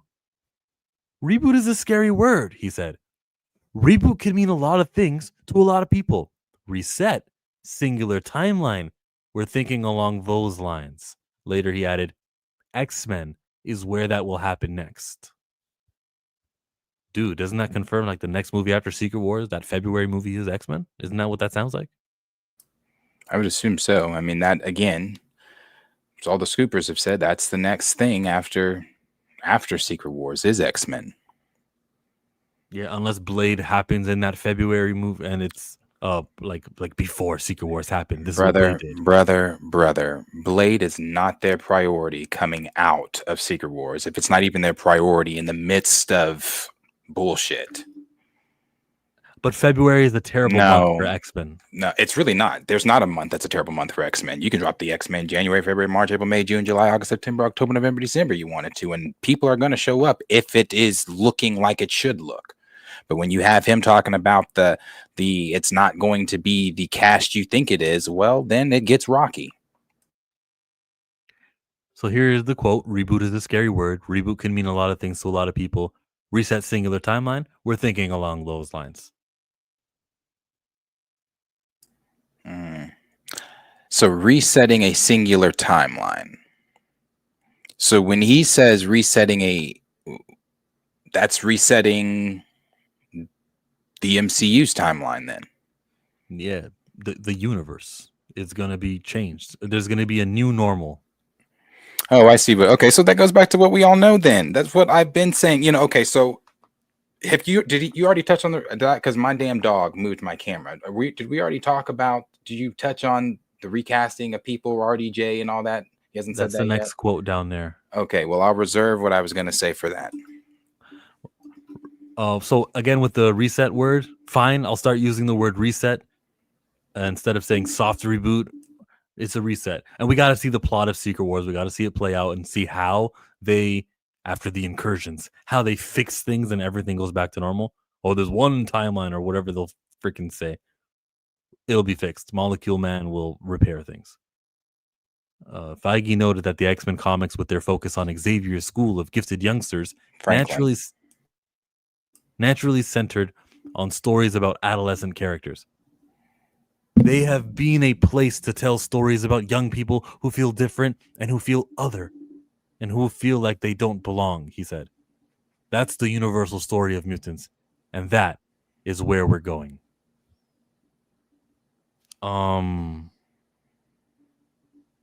There's nothing wrong with that, except go ahead. I hear words. I hear this is going to be an allegory for the gay experience when he says that. Do you? I just hear it's not, I don't hear that. I hear more of the, now, of course, are they going to be inclusive and adding people and stuff like that? I'm sure you can get to that check mark down the line. But the first thing I hear when he says this is more of the MCU the same, using more characters. Again, when you go all the way back up to that Thunderbolts conversation of why casuals are looking at a Thunderbolts poster and like, who the fuck are these people? If we are to believe the rumors, again, I'm sorry, I'm a rumors leaks person. I follow that shit. If we're to believe them, Kitty Pryde is one of the main ones. You're going to put Kitty on a poster and expect casuals to be like, yeah, the X-Men. So when I hear him say that, I'm hearing him say, don't expect to see Wolverine, because we've already heard Wolverine's not going to even be in the main team like that. Maybe don't even expect Storm. Young people. Younger, think younger. And the casting that they've been doing, if we're to believe these scoops and rumors too, haven't been for Storm. They've been for Jean, they've been for Scott. So Jean and Scott would be there. But you wouldn't have some of your older mutants there. So that's what I hear. Even more intriguingly, Feige also indicated that other Marvel characters will eventually be recast, including its most iconic roles like Tony Stark and Steve Rogers. Where's the quote? He indicated that? Where's the quotes? Did he tell you, hey, yo, that interview part where I talked about Tony and Steve? Take that out. Where is the quote? Probably. I think Superman. You can use some of that stuff, but not all of it. There's that Chillmonger guy on YouTube. He's going to use this as ammunition for why we can't have T'Challa back. We can't use the word reboot. We'll start saying reset, but there's no recast. Yeah, no, they're not. So when he's talking about that goes back up to a little bit there where he was talking about a singular timeline. And I had someone tell me because so this kind of brings us into the recasting talk, not just, well, I'm going to T'Challa. You want to recast Tony, you want to recast Steve, hoorah, I'm right there for you. But I'm talking to T'Challa, who seems to never be mentioned in any of the stuff when they're talking about recasting or anything like that. However, what I was discussing was this here, and I'm going to share this really quickly. Was this here? So on, what was it? Yesterday. Mm-hmm. Yesterday, I had tweeted this. Oh, yeah. I think it was yesterday. On Saturday, rather. I had tweeted this. And because someone had said they need to keep him in the DCEU as Hawkman, which I agree with if, he's not going to come over as T'Challa in the MCU. And the reason I shared this was because I had seen this video before, but I just wanted to share because I didn't know if everybody had seen him talk about this at the NAACPs. But he had kind of made it kind of clear. He is not hired. Yeah, he's not in discussions with Marvel. That is fan talk. Yeah. Just like with... Now, he could just be saying that just because, it's like one of those things like, hey, this needs to stay under wraps. We're trying to keep on who we're talking, blah, blah, blah, blah, blah. But then you got Damson's out there who seems to be able to talk about it publicly somewhat mildly or whatever. But however, he said it's fan talk and that no one, that it's all love and he appreciates it and all that kind of stuff. And, he had his manager or the producer of Cross or whoever it was that said that they've talked about it quietly behind the scenes and how cool it would be and things like that. And he's publicly even stated that he wants fans to know that the character he wants to play more than anything is Black Panther.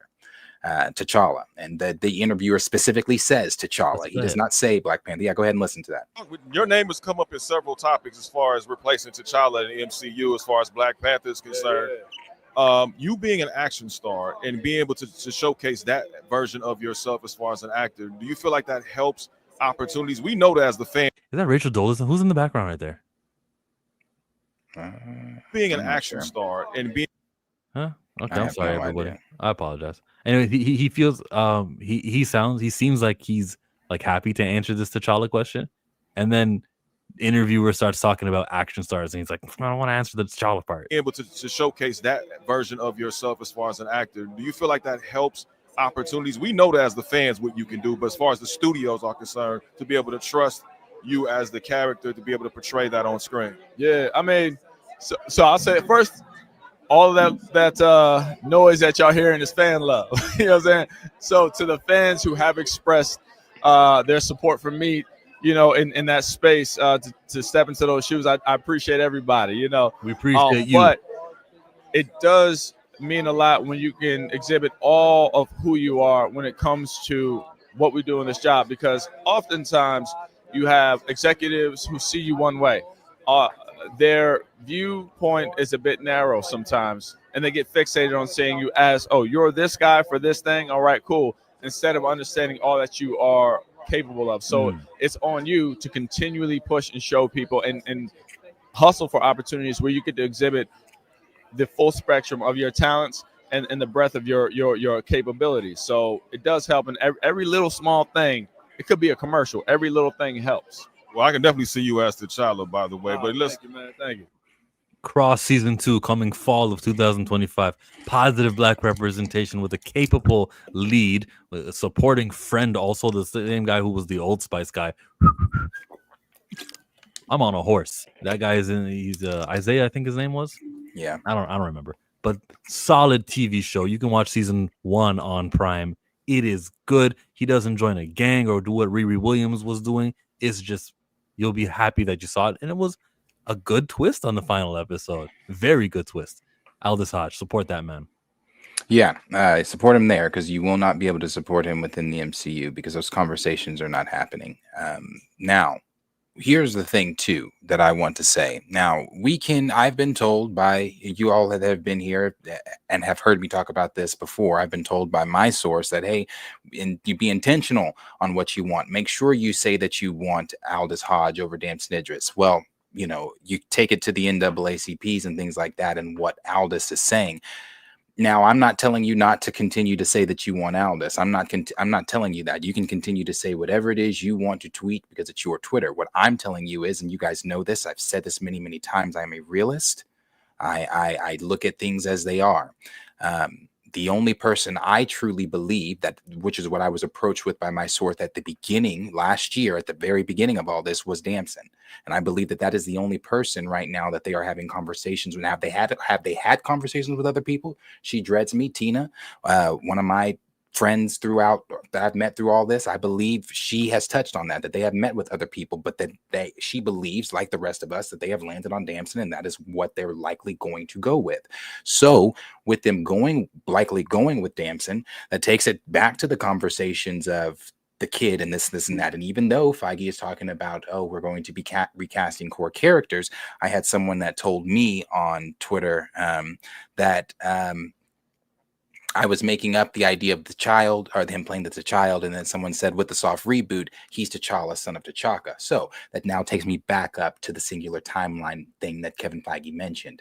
That does not then mean that, and I want to make this explicitly clear. I don't know this for sure. I don't know this for sure. I don't have any inside scoops. I'm coming to you just like you guys are looking at this stuff and reading it as a fan. I have no inside knowledge. I'm telling you my opinion, and I'm telling you what my eyes are seeing with all the pieces of the puzzle I've put together by doing. Now, when Josh over there says I do this for Marvel, I do this for Recast T'Challa. So I know what I'm talking about when I'm talking about I'm putting these pieces together and things like that. Yeah. So with what we know about Damson coming in and what I was told and this and that, with that singular timeline conversation, that does not then mean that you are getting a recasted T'Challa. That's not what that means. Okay, so what that means with a singular timeline and a resetting, we've all, for us comic book heads that have read these things, we know how Secret Wars ends. We know that a new world was put together. We know that some characters from other universes were brought in, and those were the characters, and how you get some blah, blah, blah. We all know how it all works. That's exactly how it's going to work here. The Fantastic Four that you do not now have in this universe are going to be in our universe. The X-Men that we do not now have in our universe are going to be brought into our universe. Whatever other heroes we may have cameo in Secret Wars and their universes get destroyed may be coming over into our universe. And some could be saying, well, rebuttal, Darius, could Wakanda not get destroyed and a Black Panther come over into this universe? You could have that. And that is something that I still believe may, and it's a small belief, it's a very small belief, may still be on the table for them. Where you get a T'Challa that comes to this universe. Now that T'Challa is going to be ruler of Wakanda, but then it gets even more convoluted. I mean, you could suspend belief if you want to, and I could suspend my belief because, again, I'm watching mythical shit. So I could suspend my belief and say that, oh yeah, this Wakanda is just going to accept a new T'Challa. This Wakanda Shuri is just going to be like, oh brother, that's good to have you back, and everybody's going to be like, I could, yeah, right. It's ugly. It's gross.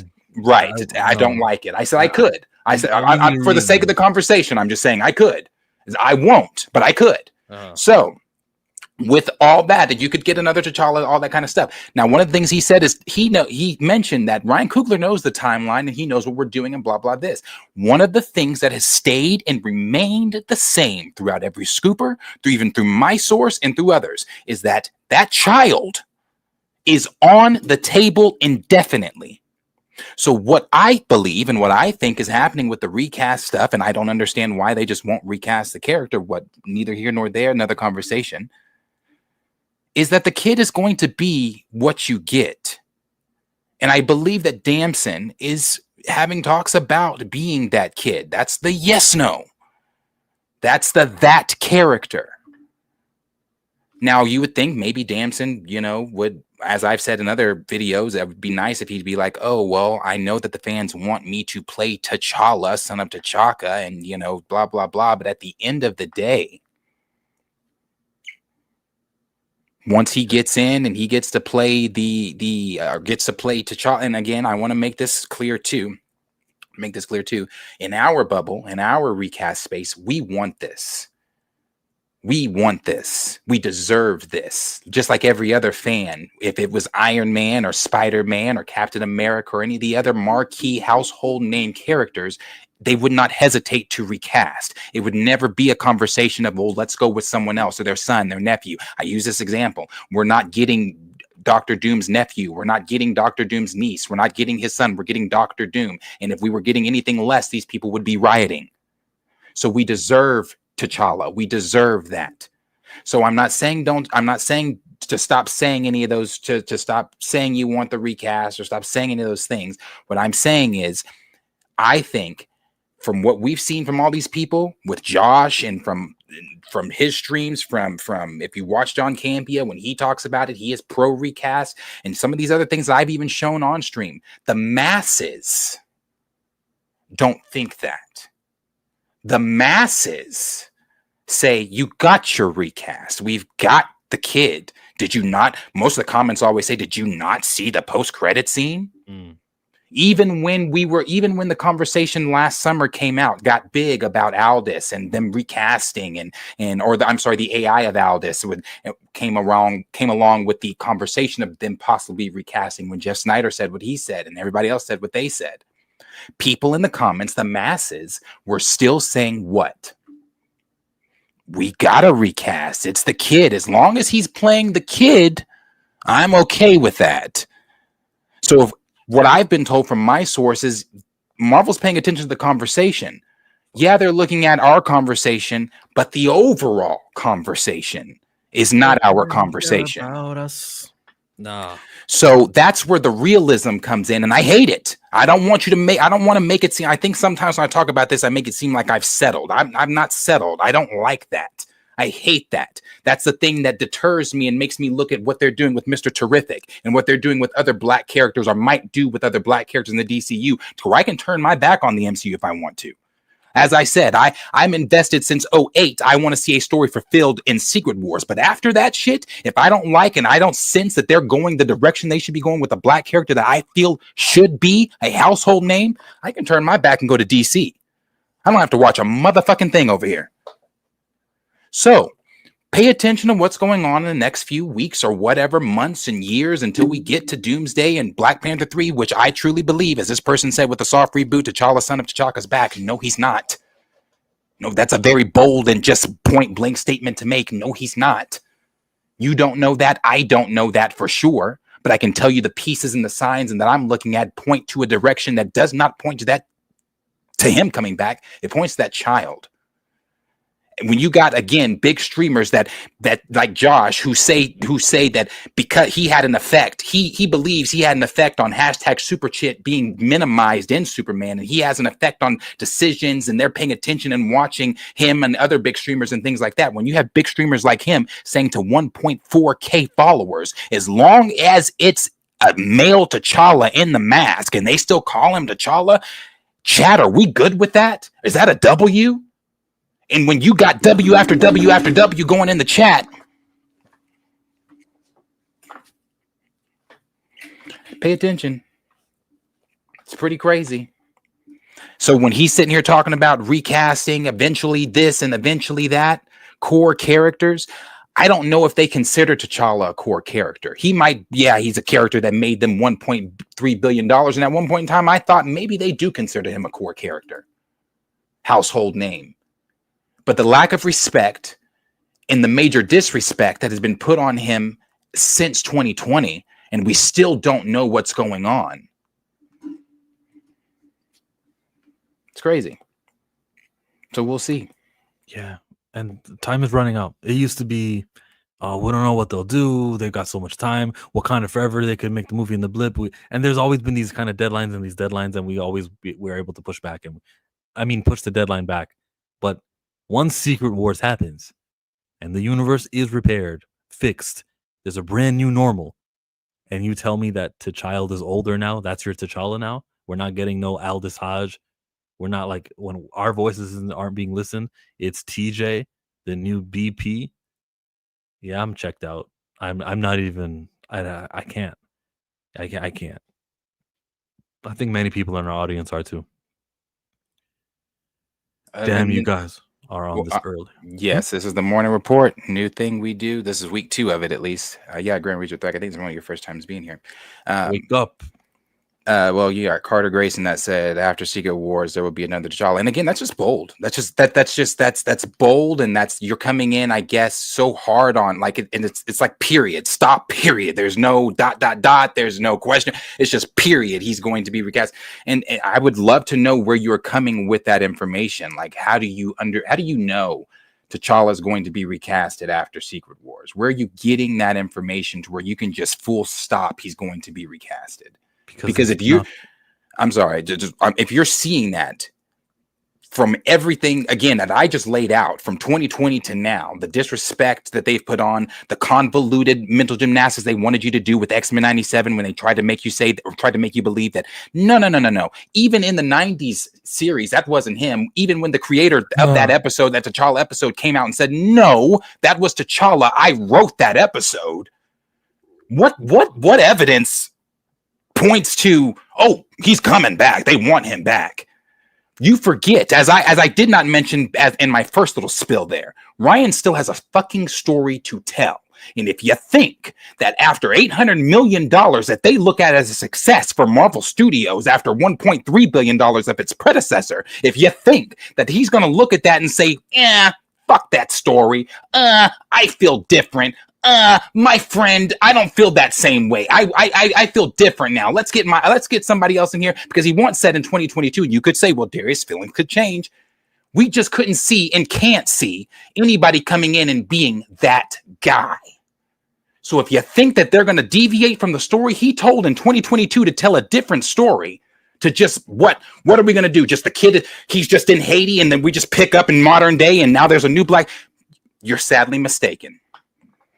That's what we're getting. That's the plan.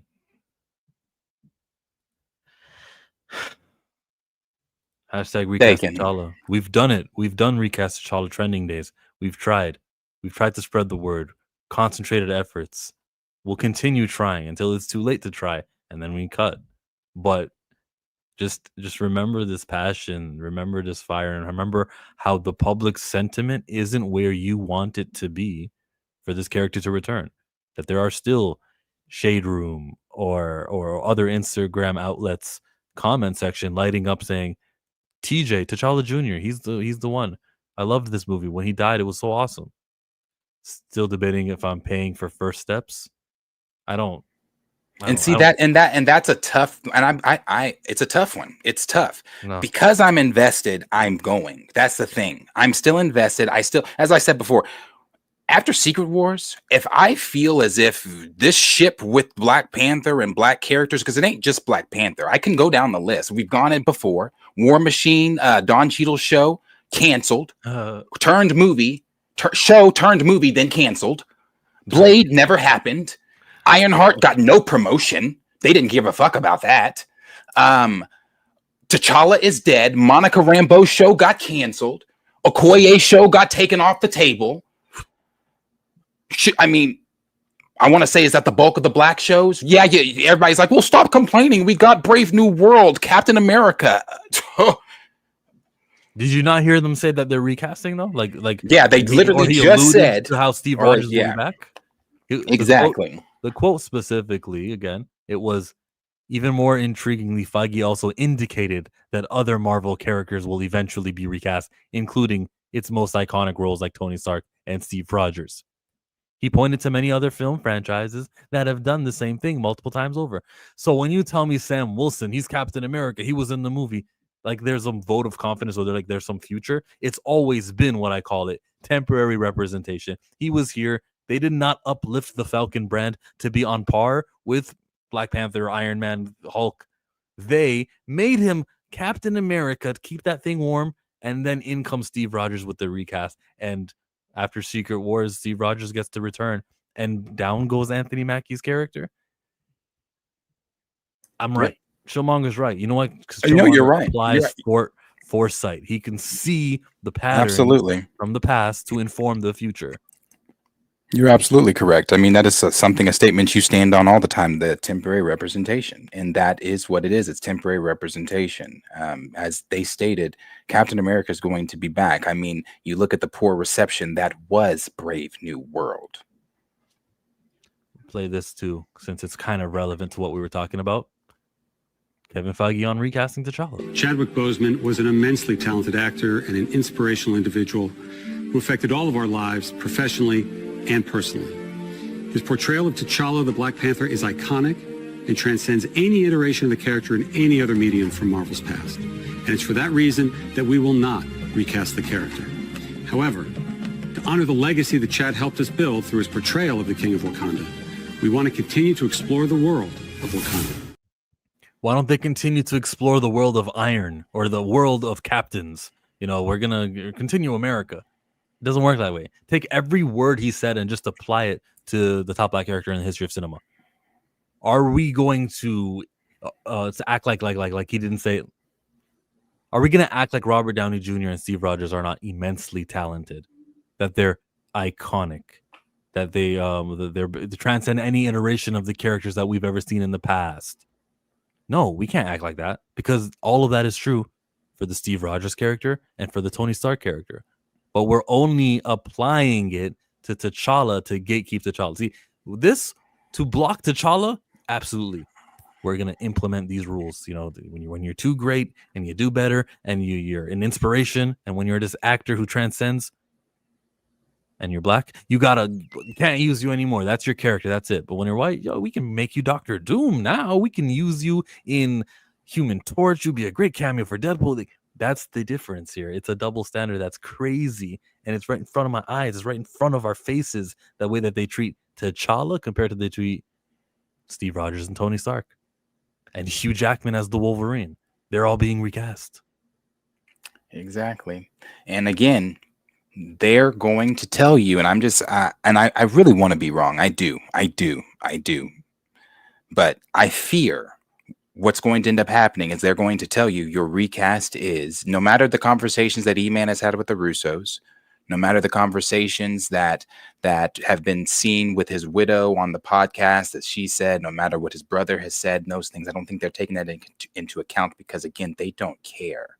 I think what they're taking into account is their recast is going to be the son.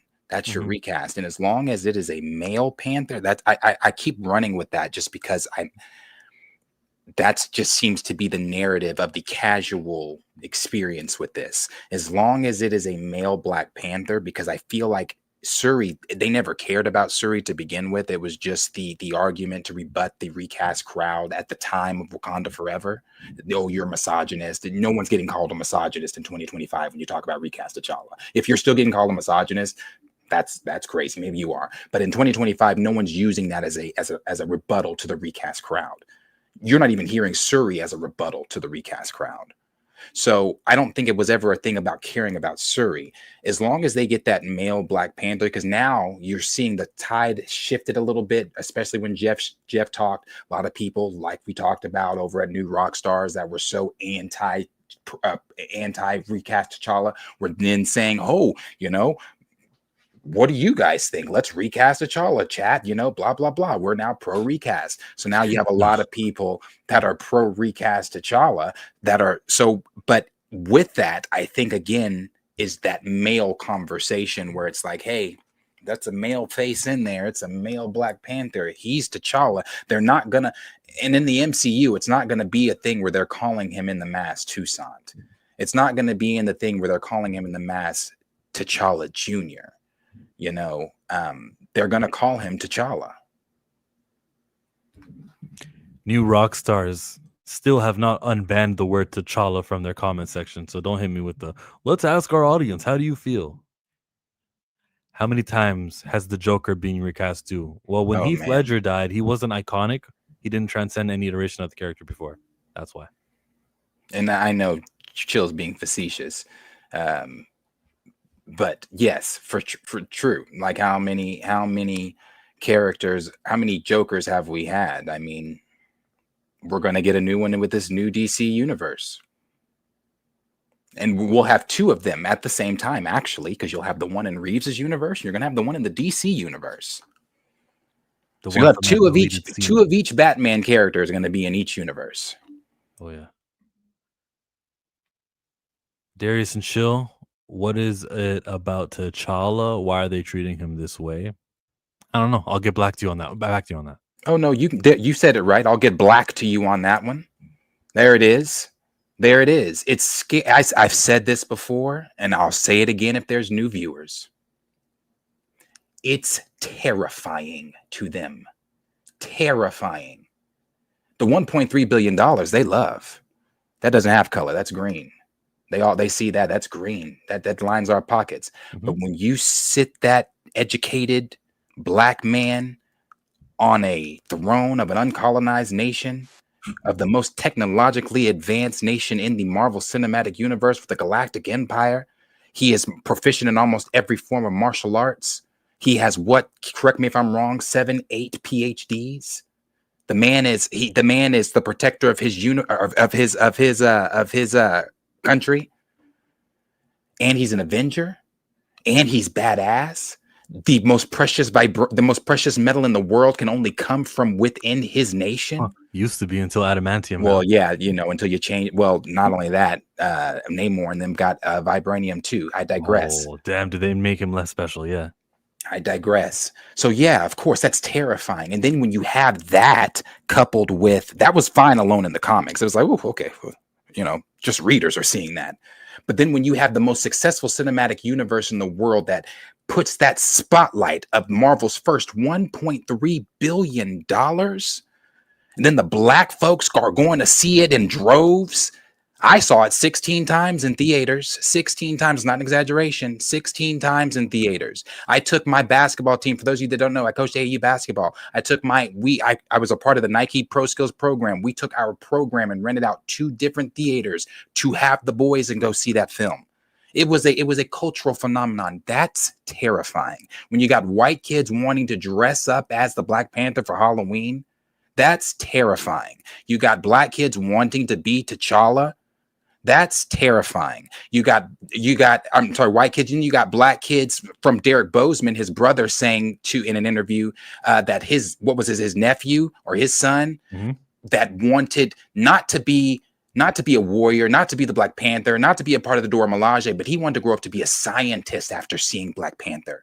You got black kids wanting to be scientists and not an athlete, not in the streets, not anything else, not a deadbeat, not any of the other stigmatisms or not stigmatism. Sorry, not any of the other tropes that come with us or stereotypes that come with us. That's terrifying. So that's why they don't want to do it. And that's why they'll give you this thing so that you get something, but you know what we're not getting is popularizing and elevating T'Challa, the IP, that 59-year-old character. What you're going to do is you're going to age up this thing and invest in this little thing. While he gets older, he'll get a movie, he'll get a second movie, and no matter how much good work happens with that, it's temporary.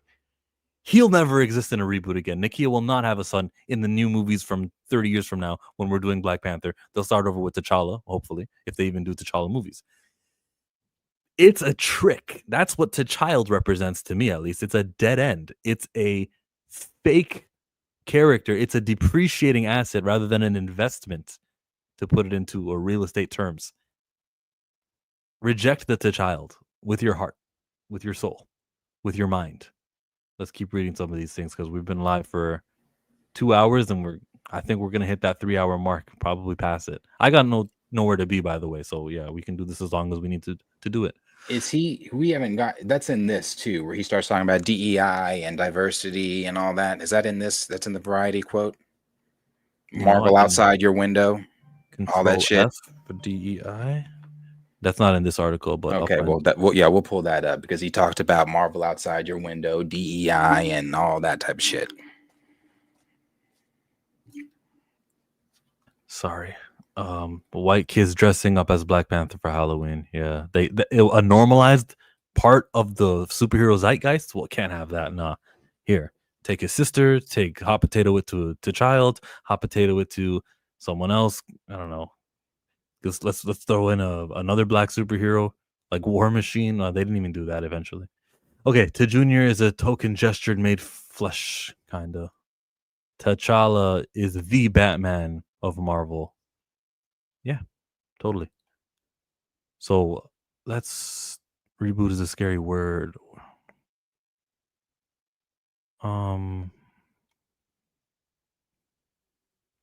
Future films. We're utilizing that story not just to round out the stories we've been telling post Endgame, just as importantly. And you can look at the Secret Wars comics for yeah, we talked about this. But Feige was also careful not to characterize the changes as a reboot. Instead, the executive said Secret Wars will serve as a reset for the MCU.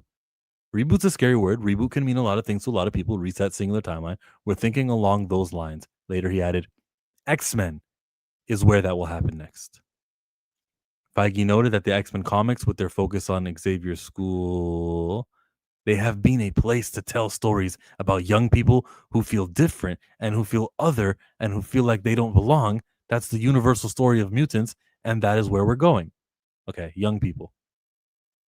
Even more intriguingly, Feige also indicated other Marvel characters will eventually be recast, including its most iconic roles like Tony Stark and Steve Rogers. He pointed to many other major film franchises that have done the same thing multiple times over. Amy Pascal and David Heyman are now searching for a new James Bond, Feige said, referring to the producers of Amazon MGM's upcoming Bond. David Cornsweet, the new Superman, he was awesome. That will always be the case. Okay. Another complaint that he uses the word that will always be the case. I want to hear what the question was, but they told us it was referring to recasts. So our recasts are normal. That will always be the case. Is that what you're saying, Kevin? Got it. Recast T'Challa. Feige acknowledged that stars who've retired their original MCU roles, like Downey and Chris Evans, have made it difficult to imagine anyone else in their character's shoes. But it isn't an impossible task. Then recast T'Challa. He was so good. He transcended iteration. It was so hard to imagine anyone. He brought so much to the character. Nate Moore said these things. Ryan Coogler says, "Oh, my truth. He's so tied to it. So much of him was in that character. I just can't see it anyways." You just said that no matter how amazing Robert Downey was and how integral to the character it was that Chris Evans was able to do Captain America, it'll be difficult, yeah, but you'll still do it. You are applying a standard that exists only for Black Panther T'Challa that didn't matter for when Harrison Ford came in after William Hurt had died of cancer. Funny, it was the same disease. You are only using it to keep T'Challa off of the screens. The greatest, most impactful, highest grossing, the culture changing, inspirational, aspirational. A character who has led to things like Iyanu that we saw on HBO Max, things like many comic books, many creators, many YouTube channels. All your Black heroes. You're going to take that away, but in the same breath, in the same interview where we're talking recast, you actually mention how hard it is and how difficult the quote. Where was it? Feige acknowledged that stars who've retired to their original MCU roles, like Downey and Evans, have made it difficult to imagine anyone else in the character's shoes, but it isn't an impossible task. Then why the fuck is T'Challa an impossible task, Evan? And see, that's that point there when he says, it looks like it'd be hard. And no disrespect, my brothers and sisters in this chat, no disrespect to Chad at all. I love Chad. I love Chad more in other roles. I love him in the Black Panther role. My thing is, I would put that standard on Iron Man, Robert Downey Jr. before I'd put it on Black Panther and Chadwick Boseman. It's hard to imagine somebody else as Robert Downey as Iron Man. Could I do it? Can I have somebody? Yes, of course. It's film. I have many people come in and play these characters, but that's a tough one. That's one. It's like, damn, he is Iron Man. We said that about Jack Nicholson. Heath Ledger did great. Exactly.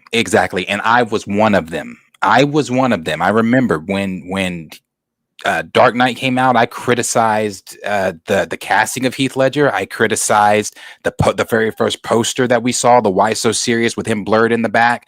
I mean, like a lot of people, we were all critics, but then we sat down in 2008 and watched him get on screen and perform as the Joker. And to this day, there's been others. Joaquin is great in the first one, but I mean, Heath is in an untouchable spot still. Just keep comparing it to Batman because Kevin Conroy voiced it and he's killing it as Batman. Michael Keaton did a great job. I didn't mind how Ben Affleck did Batman. You have to afford the T'Challa character to be treated with equality, just like the popular white characters, unless you don't want to get him popular. And that's another conversation. Marvel and Coogler think that because Chadwick died, so did the Black Panther. It's like they both died together in Marvel's eyes, yeah. Especially since we got T'Challa for such a short time. Heath Ledger and Joaquin Phoenix both did a good job. See how we can have multiple actors interpret a character? And have the conversation, too. And be able to have the conversation. We are able to have a conversation about Joaquin and Heath and talk about the differences in how they portrayed them. Same with Spider-Man, Andrew, Toby, Tom, how they portray them differently. Can't do that with T'Challa. It stops at Chad. Like that honors him, as if he is a selfish diva who just would love the idea if we could resurrect him right now and be like, yo, Chad, you were dead for 6 years. And then what they did was they killed the character and no one else gets to play him. Like it? Oh my God, I'm so honored. Like that's the reality. Like that's not who he is. You're robbing him of doing the things that Christopher Reeve gets to be, which is that progenitor of the great character. Someone we can thank. We wouldn't have Superman the way it is if it wasn't for that actor. We don't have that for T'Challa, and we're robbing Chadwick Boseman of that praise, of that distinction. Mm-hmm. Listen to his family members. I should find that clip actually of Derek Boseman since we keep bringing it up. But I'll play this clip instead. I've been boozy since I left. I ain't changing for a chick. Tell my mom I ain't forget. Appreciate the $4.99. Thank you very much. Blend content. Andre said, chill, how many minutes was Chad on screen? Wasn't it 103, 104? Sounds right. Like my mind says 104. Yeah, I think it was 104. 104 minutes. We had another super, didn't we? Big bank, tight, low bank. Big bank, take little bank. Type of money you gon' need to sight. Why does it feel like Ryan Gosling actually said that? Michael, why hasn't DC said that they're fast tracking a Mr. Terrific film, given his reception from a film not about him? Same reason. Terror makes me sad. Same reason. Terror. He's asking same reason as of Marvel is, are they terrified? Does it terrify them? I don't think so with DC. The only reason I say that is because James has come out in recent and talked about a Mr. Terrific HBO Max series, which I agree would be the better approach coming out of Superman than going to a film. I think you go to a film for Mr. Terrific, I don't know that it would have that same boom. If Superman, the name alone, is not pulling in that draw like it should be, I don't know that Mr. Terrific from Superman would be a box office success. So I think you go with that HBO Max series first. And then once we see him in more ensemble stuff, and because we'll see him in the Justice League stuff again, then of course, as the DCU gets bigger, give him a film if it warrants it. I can also add that if you look at the Lex Luger, I'm sorry, my brain, okay. If you look at the Lanterns thing, he decided to make the young version of, Jon Stewart, and then the older version, Kyle Chandler, is playing Hal Jordan. He's intended already to make the premier Green Lantern Jon Stewart. I don't think there's a race issue there with with James Gunn. I think he's. I don't either. We need more. It took 18 movies to get to the first black movie in Marvel. Let's see how many it takes to get to DC, and then we can start pointing a finger at him. He does have a little bit of grace and wiggle room, and so far so good. So I'm not. When we say DC and when we say Marvel, we should be more specific. Kevin Feige with 3 Ks is who I'm talking about here, because he's just got a pattern that he earned each and every one of those Ks. But James with Jonathan Majors, with Blade, with Riri Williams being a criminal, and just, let's greenlight that script. She's over here stealing or doing people's homework for money. It's disgusting, and I think he's got Ryan Coogler as a shield to protect him from a lot of the criticisms. And so long as Ryan will pose for him in photos and stuff, he feels like he's got that shield. I don't know about that one. Thank you, Michael, as always. Let's wait. One more. Stamina says, the thing I don't like about the TV show idea is that it separates him from the main focal characters of the universe. It gives viewers opportunity to say, this ain't for us, or just not watch it. HBO doesn't have that problem. Lanterns, it's probably going to do really good, like Penguin did really good. Yeah, let's just wait. And yeah, Mr. Terrific would be great in a series. Mr. Terrific could also be a movie. Let's not put a ceiling on the dude, right? He can still be in a movie.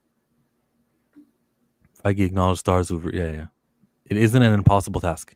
He says, I think it's hard for anybody to do that when an actor's done such a great role. How are they gonna ever replace Sean Connery as James Bond, right? Fuck you. At least 2 legacy actors may still yet appear in the MCU as well. Asked about his plans for a follow-up to the blockbuster Deadpool Wolverine, Ryan Reynolds and Hugh Jackman, Feige, in typical fashion, made no definitive statements, but also did not close off any possibilities. I think there is more fun to be had with both of these characters, but we'll see where. Yeah, he can't give away plot, so I get that answer. It'll be more fun. Yeah, and he doesn't want to confirm there's going to be a big death of Wolverine at the next Secret Wars. He doesn't want to do anything, so good answer. Yeah.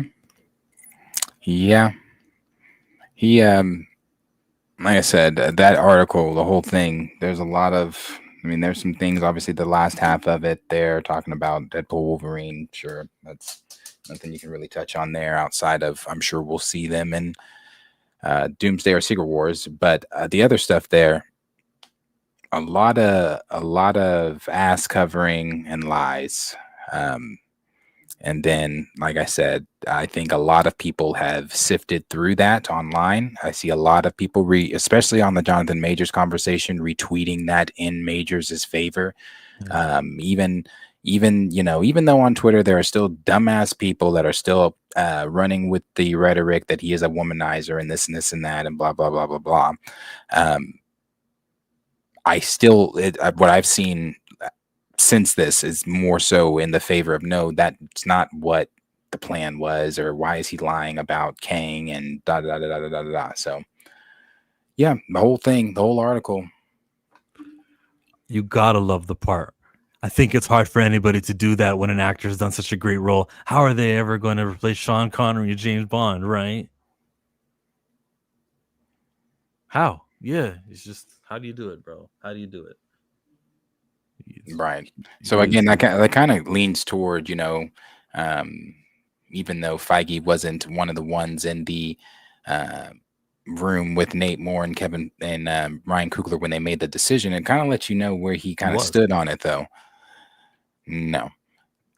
When they made the decision, didn't they let them make that decision? Now, he might have been in the room. I don't know if he was in the room or not, but let me put it this way. As far as him having an input, he says he didn't have an input. Ryan and Nate say that they were the two that, they told Marvel and Disney told them to make the decision themselves, and that's what they came up with. However, if that is true, or not if that is true, but what Kevin Feige just said about how are you ever going to do this? How are you get somebody else to kind of let you know where he is on the fence on it? He's on the side of not recasting. So even when he said, it was just too soon in 2022, 2023, early 2023, late 2022, when he said that, Marvel screwed Majors over. I don't like it at all. Evil Mouse screwed over Jonathan and John Boyega. They did Majors dirty. They kept Namor, who had worse allegations against him. Yeah, Tenant Quarto didn't go to court and have the verdict. That's what they waited for with Jonathan Majors. It was the verdict, and then just they did what they did with him. Here's Ringerverse from 2021. What are the chances we see the character of T'Challa in the MCU moving forward? And what is it like having to balance loyalty to a fan base and to a performer as regal and elegant as Chadwick Boseman, like James Bond, along with the future of that franchise, that character, and of how do we move after Sean Connery? It's a great question. I will say the chances that you see T'Challa in I'm not hedging my bets. I'm being quite honest. T'Challa you will not see T'Challa in the MCU 616 universe. We couldn't do it. I mean, I will say when Chad passed, it was a real conversation we had with Coogler about what do we do, and it was a fast conversation. It wasn't weeks; it was minutes of we have to figure out how to move this franchise on without that character. Emotional. Because I think we all feel so much of T'Challa in the MCU on the screen, not in comics, right? Is tied to Chadwick's performance. Is what he brought to that role, both on and off screen, I would argue. So as hard as it is narratively to figure out what to do, because it's a big hole, at no point did we consider recasting him. So the challenge for Black Panther Wakanda Forever is telling a story without T'Challa. Why? And I think it's a challenge we're up for, and obviously we're in the middle of it, and we're figuring it out. And it's so far, I think what we're getting is great. But the challenge of the movie, I think, is to entertain people. But there will be a level of, I think, catharsis in people coming back to this universe without that guy, because that guy and that universe, to me, are one and the same. So as filmmakers and storytellers, you have to figure out how people are going to feel going into your movie and what you want that movie to say about that guy who's not going to be in your movie.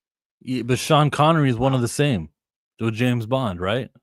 Isn't that like he was belittling that mindset of attaching actor to character just today? That was yesterday in the article. Kevin Feige was belittling that, but here's Nate Moore explaining that we had a quick conversation with Coogler. When he says we, I think he means Kevin Feige's there too, and everything about Sean Connery is out the window there.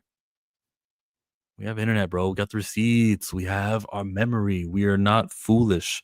We know what it's like to be lied to.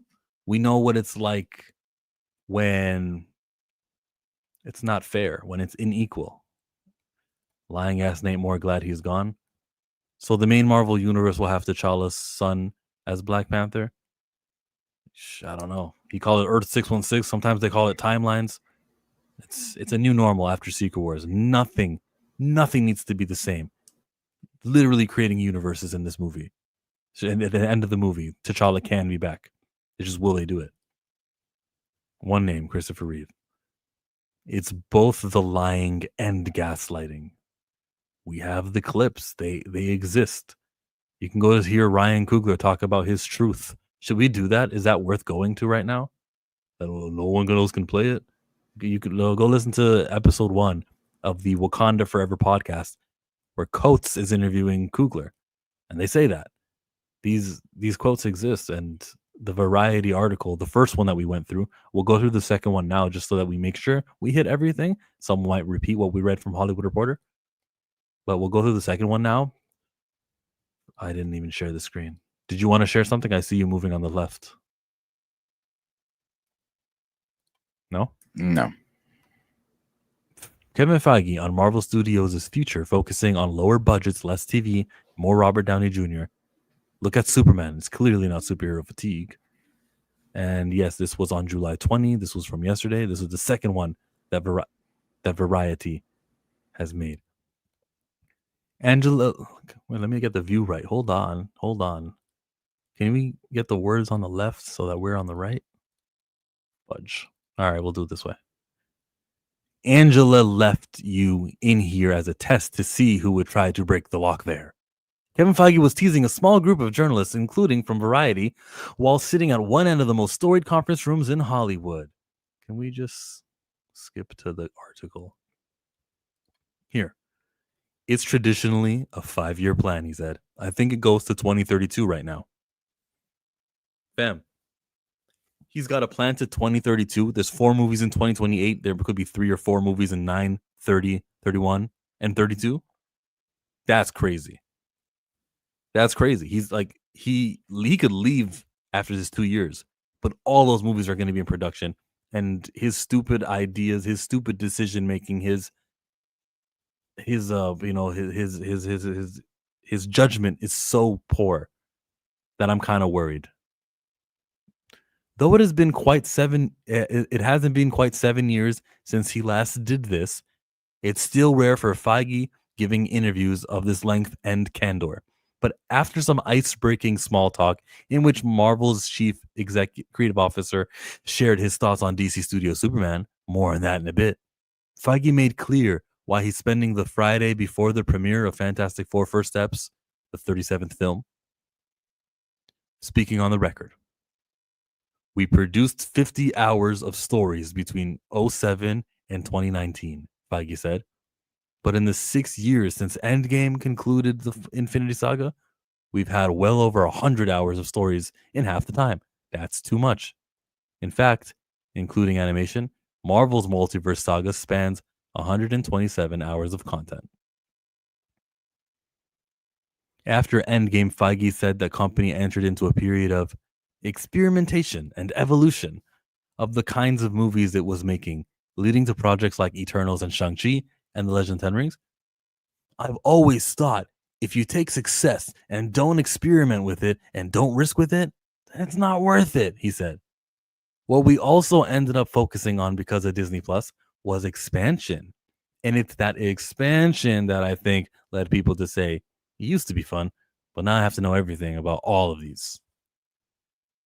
What I see is spin. What I see is, while he won't take accountability for his terrible decisions for the quality of the marketing for Eternals and Shang-Chi, I'll give him that China wasn't there for Shang-Chi, so it might have done well with the China. It says, the fact that he says that I've always thought if you take success and don't experiment with it and don't risk with it, then it's not worth it. That is crazily, and he's not going to get challenged on this. It's crazily dismissive. It's just, oh yeah, I'm calling it experiments. Yeah, that's what happens. Experiments, sometimes they fail, sometimes they succeed, and that's what I'll call it. I never thought oh, this would be the greatest thing ever. This would be the best plan. It was always a reach. It was always no, man, don't give me that. Yeah, I agree. I mean, but it goes. I mean, like I said earlier, it goes back to that whole thing of the when he talked about it expanding, people talking about homework. It goes back to that homework conversation. That's not what it was. The budgets were not experimental budgets either. You gave them full ass budgets. Consequently, Feige believed the well-documented problems Marvel's been facing over the last few years stem from an overabundance of supply and not a sudden drop in demand. Look at Superman, he said. As the hit film, which opened 125 domestically, grossed 407 globally. It's clearly not superhero fatigue, right? I liked it a lot. Feige added to the DC film. I love you. Just jump right into it. You don't know who Mr. Terrific is? Tough. You'll figure it out. This is a fully fleshed out world. Feige explained that Disney's CEO Bob Iger has also said more than once, Marvel's dramatic increase in volume spread Marvel far too thin for its relatively small team of executives to keep up. Then hire more executives. Just plan. Right? It's easy as that. For the first time ever, quantity trumped quality, Feige said. We spent 12 years working on the Infinity Saga, saying that's never going to happen to us.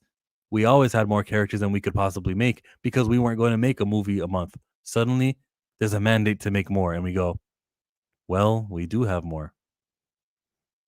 Starting in 2023, audiences began to sour on Marvel's content on the big and small screen, as Variety reported. Only 3 of the 22 films in the Infinity Saga grossed less than $500 million.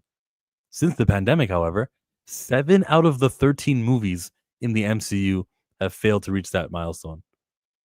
Viewership for Marvel streaming shows, meanwhile, has also steadily declined. According to data from Luminate, most recently Thunderbolts, which earned some of the best reviews, has only grossed $380 million. Thunderbolts, I thought, was very, very good movie, Feige said, but nobody knew that title, and many of those characters were from a TV show. Some audiences were still feeling the notion of, I guess I had to have seen those other shows to understand who this is. If you actually saw the movie, that wouldn't be the case. And we make the movie, so that's not the case. But I think we still have to make sure audiences understand that. To that end, Feige spent an hour discussing everything from budgets, TV schedules, and when Marvel greenlights a project to when or if audiences could see Miles Morales, Ms. Marvel, Charlize Theron again. What was her character? Clea? He also provided an update on the status of Blade. There will be a lot less TV. I think we covered this already, actually, with Daredevil. Yeah, most of this stuff that he's recovering or that they put in this article, I don't know if they did this just to put something else out there, but this is a new quote. I think allowing a TV show to be a TV show is what we're returning to, he said, asked if the events at the end of Thunderbolts, when most of the population of Manhattan was enveloped in an inky black shroud of depressive nothingness, would affect season 2 of the NYC-based series Daredevil. Feige had a simple answer. No. That's a problem, though. That's a problem. You have in comic books group editors who go, all right, good, you're doing something in New York, good to know. I need to know that so that I can at least reference it in my movie that I'm doing, in my TV show that's happening in New York City. That's an issue. You're in charge of a cinematic universe where things happen in the same world. That's the appeal. yeah, I guess because I didn't finish Daredevil because it was not what I expected it to be. I didn't know. Daredevil season 2 takes place before Brave New World and Thunderbolts.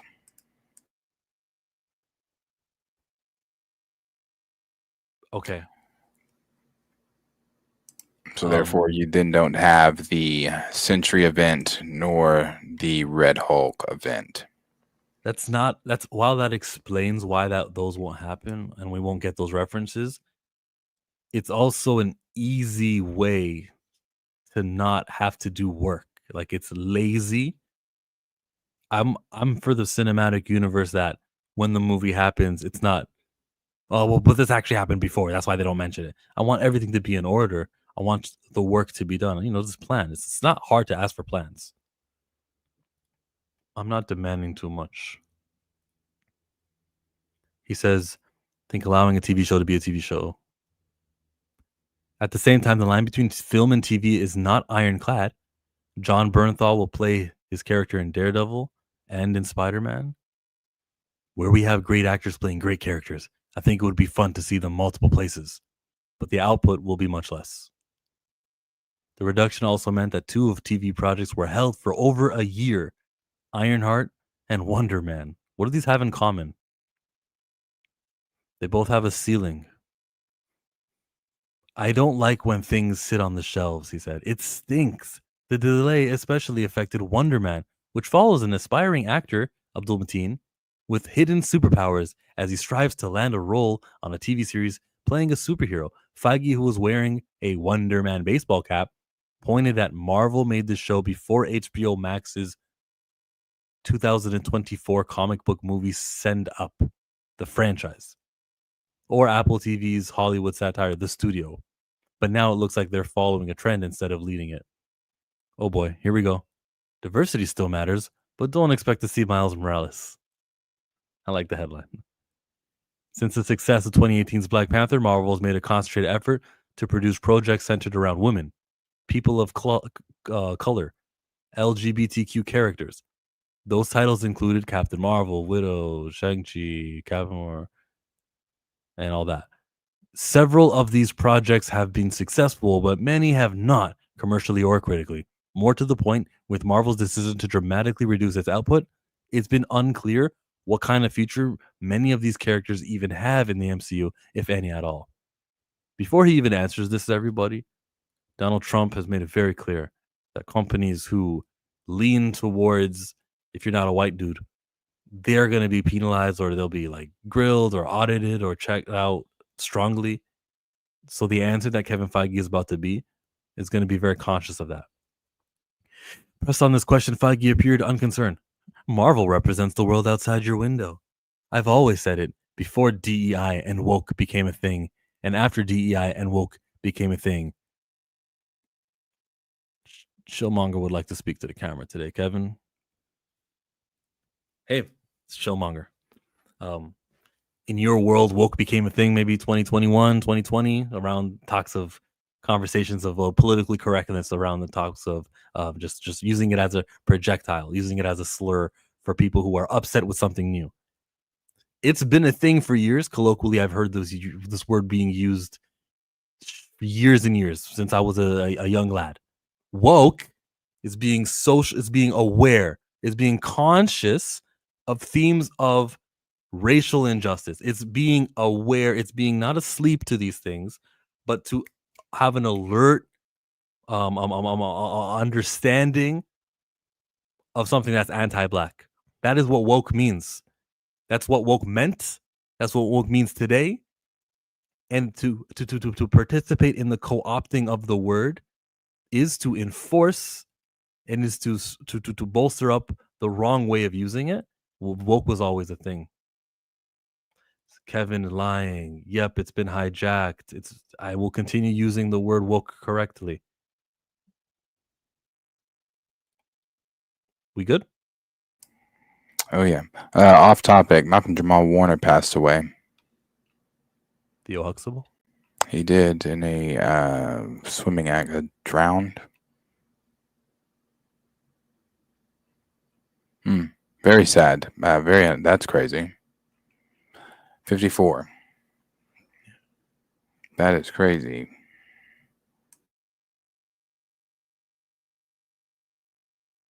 Yeah, most of the things that he was saying and the rest, yeah, everybody that's in the chat saying what? Yes, it is. I guess this is breaking news. Looking at it here, TMZ reports it. Passed away 54.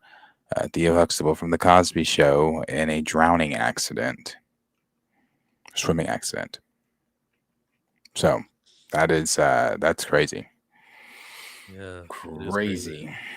Actually, I don't even want to prayers talk. to his family. Prayers to his family. But the rest of the things that he was saying in there, the DEI stuff, the stuff there, most of it, like I said, they covered in that first one. But Marvel outside your window and all that. He's saying that's what we are as Marvel, but It's not true in the comic books, and it's not true on TV and movies, because the comic books have the best writers and the best creators. Artists get, it's the white creators, it's the white guys, and they write the white characters.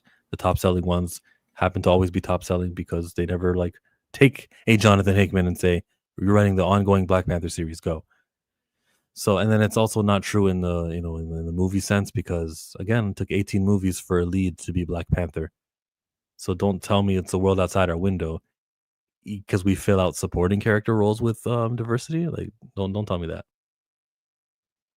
Yeah, no, I agree. Yeah, no, Feige talked a lot this week. I feel like most of the big bullet points that he discussed or went into, we did touch on. The recasting, Jonathan Majors, the lying about Blade, a lot of that stuff we touched on with him.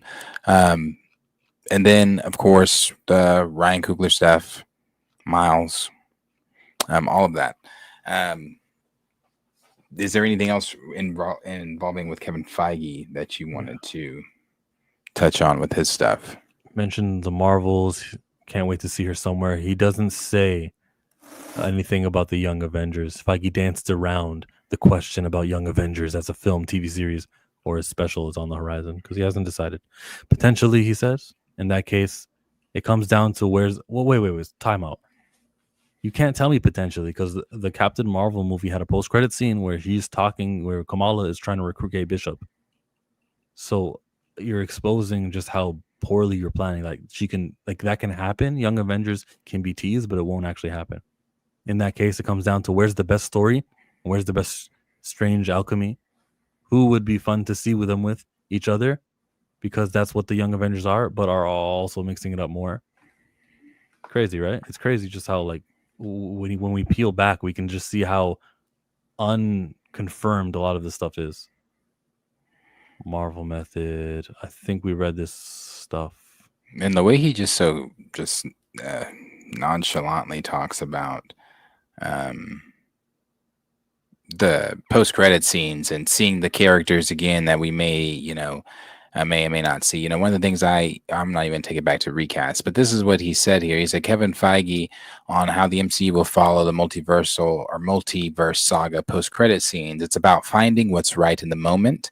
Some maybe we'll see again. Some maybe we'll see soon. Some maybe will be like Tim Blake Nelson, 17 years in between. Who knows? That just, again, to put it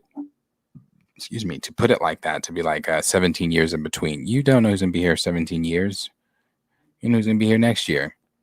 Talking about, some maybe like, maybe you won't see Hercules for 17 years. Maybe you won't see Star Fox for 17 years. The way they're going with Blade, maybe be 17 years for Blade before you actually see him. Who knows? That's the way Kevin Feige looks at it. Who knows?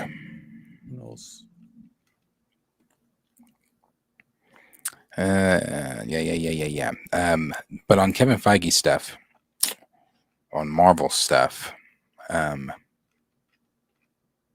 anything else from them? Just skimming through it.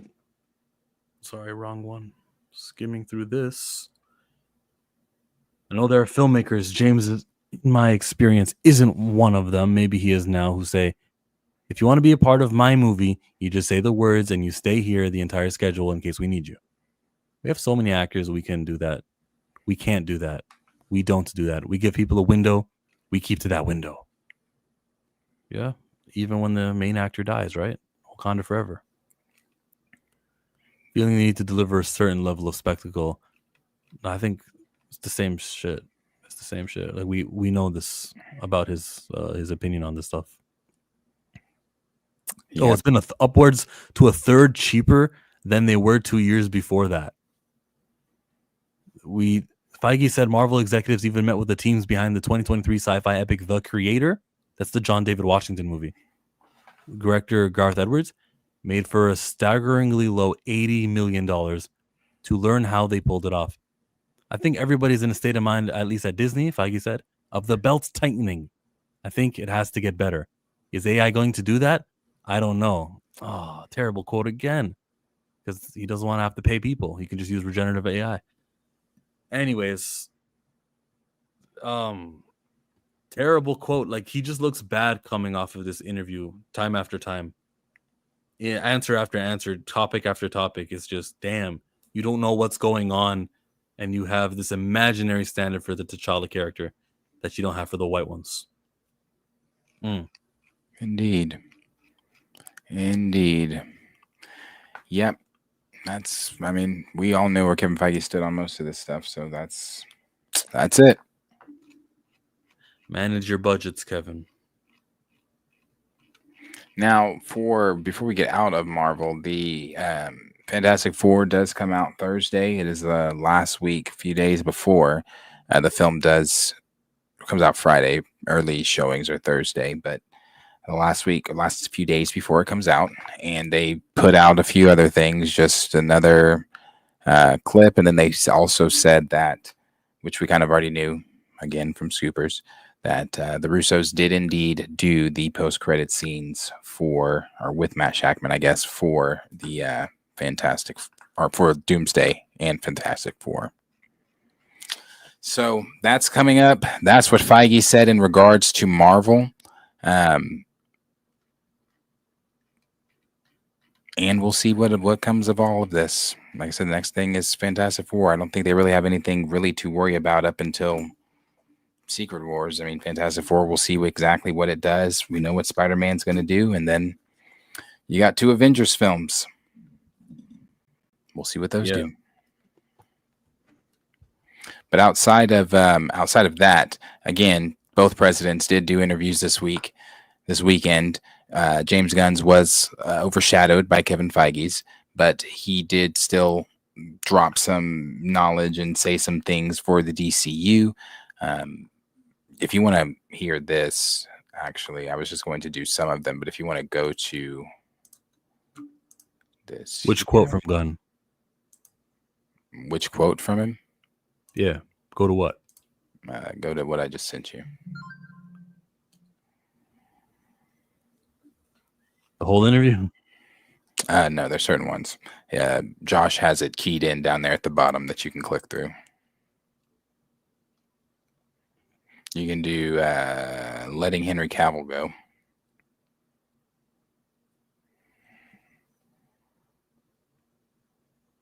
That's dual action formula. Sponsored by There are Romax. some really interesting. Where am I going to? You said be 1549. Then jumping ahead, I just want to get my timeline down right, because I was somewhat in the middle of this in a weird way, because I talked to Henry Cavill in the middle of when Black Adam's coming out. Oh, good God. Yeah. And we love Henry, of course. And yes, he's the sweetest guy. Sweet guy. Love him. And he has the cameo at the end. We had a big moment on stage where he thought he was coming back. We all thought he was coming back, but maybe unbeknownst to him or not, you're already writing a Superman movie, which is clearly for a younger actor. Then soon thereafter, you get the gig as the head of DCU, correct? I had this roughly right? Yeah, that's right. Yes, correct. So then at a certain point, you and Peter have to have that unfortunate phone call, I would imagine. No, we sat down with him. We sat down with Henry. So without revealing too much, I mean, what is that like to have to be the guy to tell Superman, thank you for your time, we have to go a different way now? It's terrible. Yeah. So, I mean, but believe it or not, I was the day we were dealing with trying to figure out if we could take the job at DC Studios, and we're talking to David Zaslav and all the legal people there and figuring out what our deals would be. And the day our deal closed, all of a sudden they were announcing that, that Henry was back, and I'm like, what is going on? We know what the plan is. Like we know what the plan is. The plan was to come in and do Superman. Yeah. So it was really unfair to him, and it was a total bummer. But there was a vacuum at the time, and a lot of people were trying to be as diplomatic as possible. There were other people that had to take on what they wanted to do with it. They wanted to take on what they wanted to do with DC and were trying to force their way, and it just was never a part of the equation for David Zaslav, who was the head of WBD. So, so we came in, and that was really unfortunate. I'm like, this poor guy. And so Peter and I, the right thing to do is to sit down with him and talk to him. And we sat down, we talked to him. He was an absolute gentleman, a great guy about it. He said, the only thing I ask is that I'm able to reveal it myself as opposed to it coming from you guys. I'm like, that's no, he's a class act. Always has been from the start. Would it be too confusing to cast him in your DC universe going forward? As another character? Yeah. Absolutely not. Yeah. No, I talked to him about it on that day. So I would love to put Henry in something. Yeah. Happy, sad, confused Josh Horowitz. Yeah, Josh gets good interviews. That's one of the things he said in there, obviously the letting go of Henry. He threw some shade in another part of there at The Rock and all that whole thing. But talking about bringing Cavill back, which he already said initially, but he also said that Crisis is not the event they're building to. He said that the event they're building to is going to be revealed in Peacemaker Season 2, so it's more of a reason that audiences have to watch Peacemaker Season 2, or you can just read about it. But Peacemaker Season 2 is, I guess, supposed to be where it's revealed what event they're moving to and all that kind of stuff. But it's not Crisis. So Henry supposedly, I thought originally when he had the conversation with them, he said he wanted Henry back as a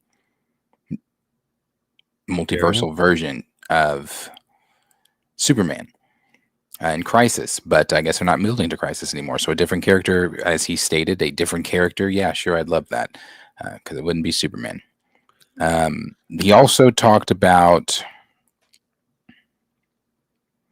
Let's stay here. This was utter BS because Henry Cavill did the video presentation. I'm back, guys. I've been there. Don't tell me David Zaslav didn't know about it, and don't try throwing this on The Rock. The Rock wanted to do things. No. Zaslav had no idea what he was doing. Why would you promise the Henry Cavill thing? If it wasn't Zaslav, it was Walter Amada. I think Zaslav knew. Why would you try to run and say this was The Rock who did it? Like, you're trying to protect your boss for his non-understanding of what DC is, of what Superman is, where you can just say, yeah, Henry Cavill, you're it. Oh, you're not it, because James Gunn was writing a script for Superman before the Black Adam movie, before he was the DC Studios president. Is that what we're led to believe here? That he would be writing a script before he gets the job. Why would you lie like that? Why would you say something like that? I just don't believe that you're in the middle of writing a script before you were offered the position officially, before you were actually the president of the studio. You get it? I kind of believed him that he was writing the script before. And the only reason I believe, because he said that in past interviews, and even before this interview, he said that he was approached by DC to do Superman when he did Suicide Squad. When he did Suicide Squad, right. But he also said they came back to him again with Superman. So he said that he was in a different position, blah, blah, blah, blah. That's why he started writing Superman. Then why is Henry Cavill going? Sorry to interrupt you, but why is Henry Cavill now doing videos and going? I agree. Why is he? I mean, that was the big thing around that time, was why was Henry Cavill promised this? Yeah, did the video on Instagram, after he showed up in Black Adam. I mean, I remember, again, this was during that very, very fractured, I want to say DCEU was always fractured, but during that very, very fractured DCEU time, I saw Black Adam with like maybe 20 other people in an IMAX theater, and when he came on the screen, the theater collectively stood and clapped. So I don't know why he was announced just to that same weekend of Black Adam, just to be told. I think we were told that next week. Psych. So don't tiptoe around. I don't want to be. Oh, I gotta protect my words. Watch what I say. You're protecting Zaslav for that dumb decision. For that, giving him the green light for Henry Cavill to say I'm back. It's crazy. And don't go after The Rock. I'm not here to protect The Rock because I'm a fan of The Rock. I just think it's wrong for you to try to, without saying The Rock, to make us all think about The Rock. Right. I agree. Shifting the blame to The Rock. I agree. Weasel. He also talked about Jor-Els' message. I know a lot of people were saying that they think, even Marcus said he thinks and hopes that that message is fake. I mean, I don't know how much more explicit it could have gotten made in the film. Spoilers, if you haven't seen Superman, it could have been in the film that is the message. That is what he meant. That is it. And James Gunn even goes deeper and triples down on that here. Is it real? Has it been doctored? Is that the actual How message? can someone not think it's real? I'm just saying. How can someone? I don't understand. Like, we did this. So in the test screens, people were like, is it real? You know, with AI, nobody trusts anything. Okay. In the movie, you make a point of saying Mr. Terrific says it's real. Mr. Terrific says, I know those computer forensics guys. There's no way. That's Mr. Terrific. Smartest guy. No, don't tell me Mr. Terrific is the smartest guy. Mr. Terrific gave an opinion based off of people who he thought couldn't be bought and paid off. So we're not ridiculous for not trusting it. That's actually not true. I just rewatched Superman this past weekend. Mr. Terrific does say exactly what James. I mean, it's his movie. Of course, he knows what this actor said. So yeah, he says, "I know those guys. There's no way they could have gotten that wrong." But that doesn't. If Mr. Terrific read the words and told us it's real, I'll trust in Mr. Terrific. If Mr. Terrific is just trusting that these guys are legitimate, I still don't take that. Like, because those guys, those translator experts, could be bought, could be threatened by Lex Luthor to say this so that or your family dies. So that's why it's not strong enough for me. Okay, well then take it from James, the creator, the guy that's not in the movie. He says it's real. Mm-hmm. Maury, the Secretary of Defense, say, I think whatever you think about Luthor, but it's real. Secretary of Defense is a politician. Politicians lie to us all the time. False flags is a thing. And then the clincher is that Gurkos and Lex are walking together. Right. And, Gurkos says, you doctored a message. This is great. And Lex says, it's not a message. It's not doctored. Right. It's real. And who thought his own parents would be the ones to bring him down? Okay. Villains lie all the time, so I'm not going to take the word of Lex Luthor. James Gunn confirming is what I needed. We just clarified, just for the record. I just want to get it down. Are there implications for this going forward, or have you dealt with this? I mean, do you imagine this being dealt with in future Superman stories? I mean, honestly, I think he deals with it in this story pretty much. I mean, I think that this story, at the heart of it, is a story about a guy who's doing things he thinks for reasons outside of himself. Yeah. Comes to realize through the love of a parental figure, his father and mother, that he is not doing things because of someone outside himself. He's doing things because of that's what he believes. It's not an outside force telling him what to do or what to think. He's doing it. It's not destiny. Right. It's his own choice. There are also echoes of Star-Lord, Ego, Yondu in this kind of like trio. Has that? I mean, in terms of like the dad that's the birth father. Oh yeah, that betrays you. That isn't who you think. Yes, yeah. The adoptive father who really, the moral compass. I don't know. So I have a lot of adopted kids in my family. Yeah. My best friend is adopted. A few of my best friends are adopted. I don't know why it is that those themes speak to me, but they do. So we've talked a little bit about some changes in the process of test screening. I like that answer because it's great. It makes you think about him personally. But the question does allude to how you do the same things in your movies. Yeah. I don't know why adoption speaks to me. And we go, wow, what a giving guy. What a thoughtful human on the right. You make the same movies, bro. Should I keep playing this? What part do you want to see next? He talks about the Hall of Justice at 39 seconds and just about that mural. Oh, yeah, towards the ending. Mural. We do see some. Yeah, the mural's cool, right? Right. So people are now starting to pick it apart and see some notable faces. Who do they think? Jay Garrick, Flash. Alan. Really? Okay. Alan Scott. Green Lantern? I don't think so. I got to look at the Dr. Fate in there? I think Dr. Fate's in there. Yeah. Were any other characters considered for the Justice Gang, but besides the ones you landed on? Martian Manhunter, Black Canary, all over the place. Not that I remember. I mean, not that I remember. Okay. They happen to be 3 of my favorites, so I just kind of was picking my favorite children. Any other villains? We obviously have Lex, but you could have done Brainiac. Brainiac was considered, yeah. Okay. Yeah, I think that was sort of considered, but yeah. Everyone pronounces it differently. Mixelplick. I feel like if anyone could do it, maybe you could do it. Mr. Mixelplix it. Yeah. Yeah.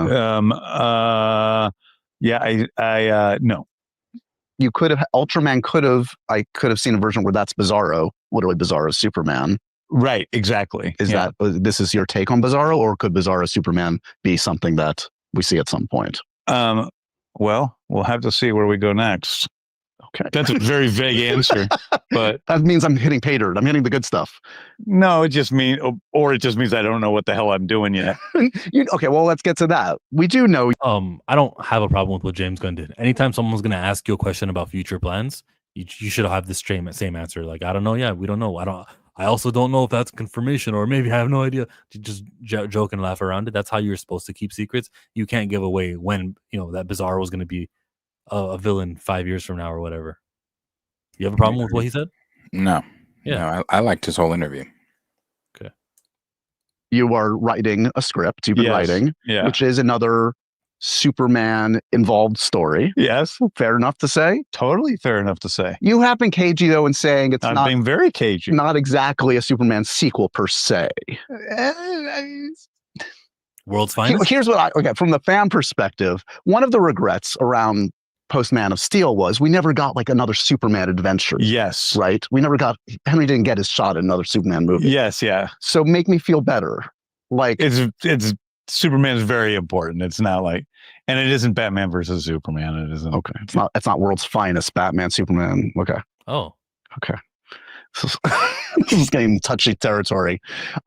This is intended to be the next one you direct. Is there a timeline in when you think we might hear about this? Oh, yes. Direct. Sooner than later? Yes. Like this week? No. Comic-Con? I like interviews where I just say yes or no. You're enjoying I'm going to do that. The next press tour, I'm just going to be, okay, everybody, only yes or no questions. It'll be so much less stressful. The audience loves all of these characters, and there's already talk, supposedly, Mr. Terrific. People love Mr. Terrific. Yeah, they love Mr. Terrific. They love Jimmy Olsen. They love Eve. Everybody. I mean, it's like it's great. Guy Gardner. So how far along? It sounds like Mr. Terrific and Jimmy are both being considered for series. That's what. Uh-oh.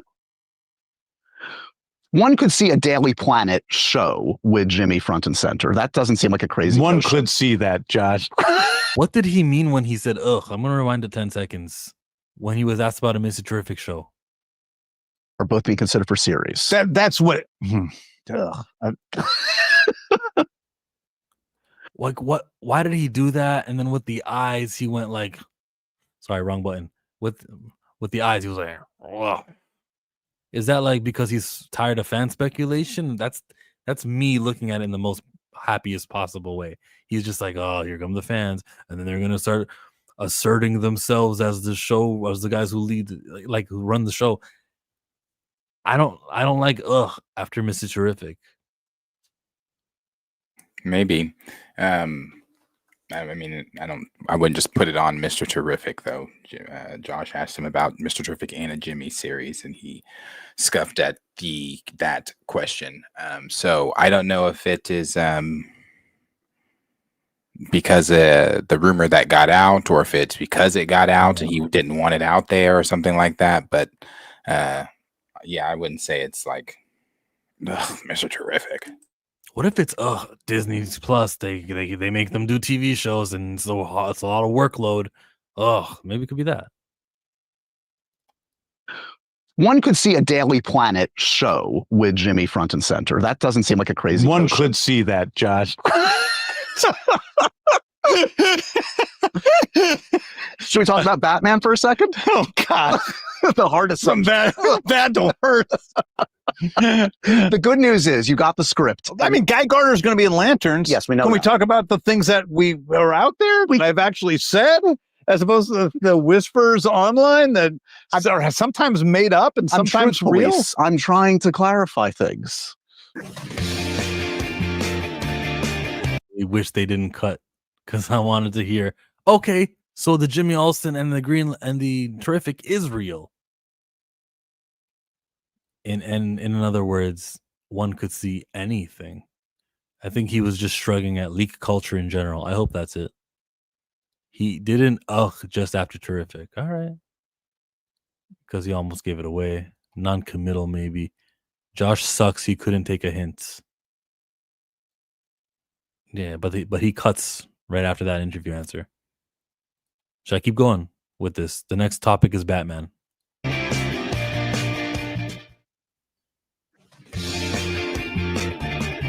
Okay, we do know Matt Reeves did deliver the script. Yeah, and we know you read it and you seemed very pleased. I like it. Yes.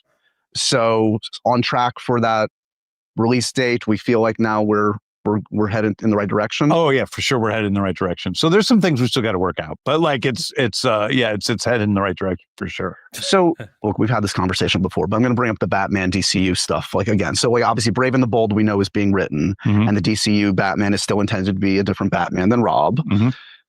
I guess my question is like timeline wise, like how does this work? Like is there I presume you wouldn't want to release Brave and Bold and the Batman 2 in the same calendar year. It like starts to get a little confusing or no, you tell me. I mean, having two Batmen running around at the same time. Probably not. But yeah, probably not. No. Okay. Probably not the same calendar year. Yeah. Is Brave and Bold when you think we'll see that Batman for the first time?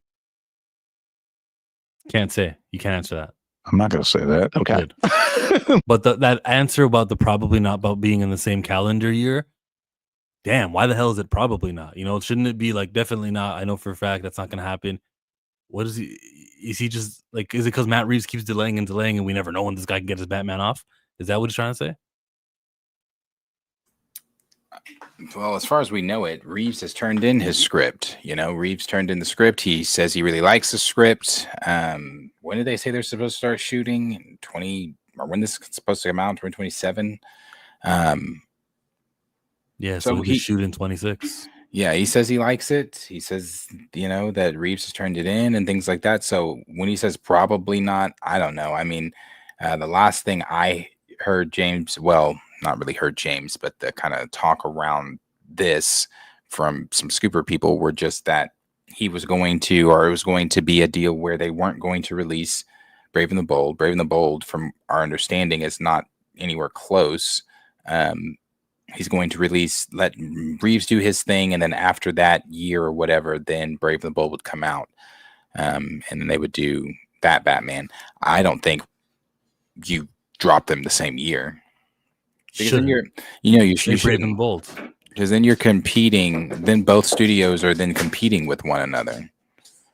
Or it's the same studio. I'm sorry. Both films are competing with one another. You're going to have the same studio, but in the same character going against each other in the box office. I mean, it's a win-win for DC, Warner Brothers, rather. They're making money from both films. But in terms of Matt Reeves or James Gunn, one of you is going to get the shorter end of the stick. People are either going to love Brave and the Bold, hate it, and love Reeves more, or opposite. The only example I can think of where I think Matrix had two movies in the same year. Well, Avengers had a calendar year right after, and they both did great. Infinity War and Endgame. Obviously, there is a difference. You know, it's not the same universe. But the Batman thing is going to be interesting to monitor.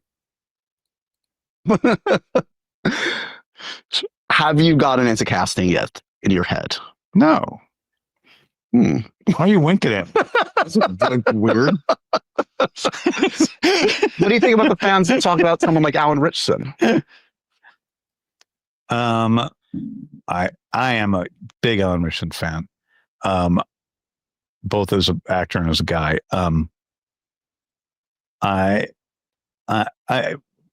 Let's just wait to see what happens. Okay.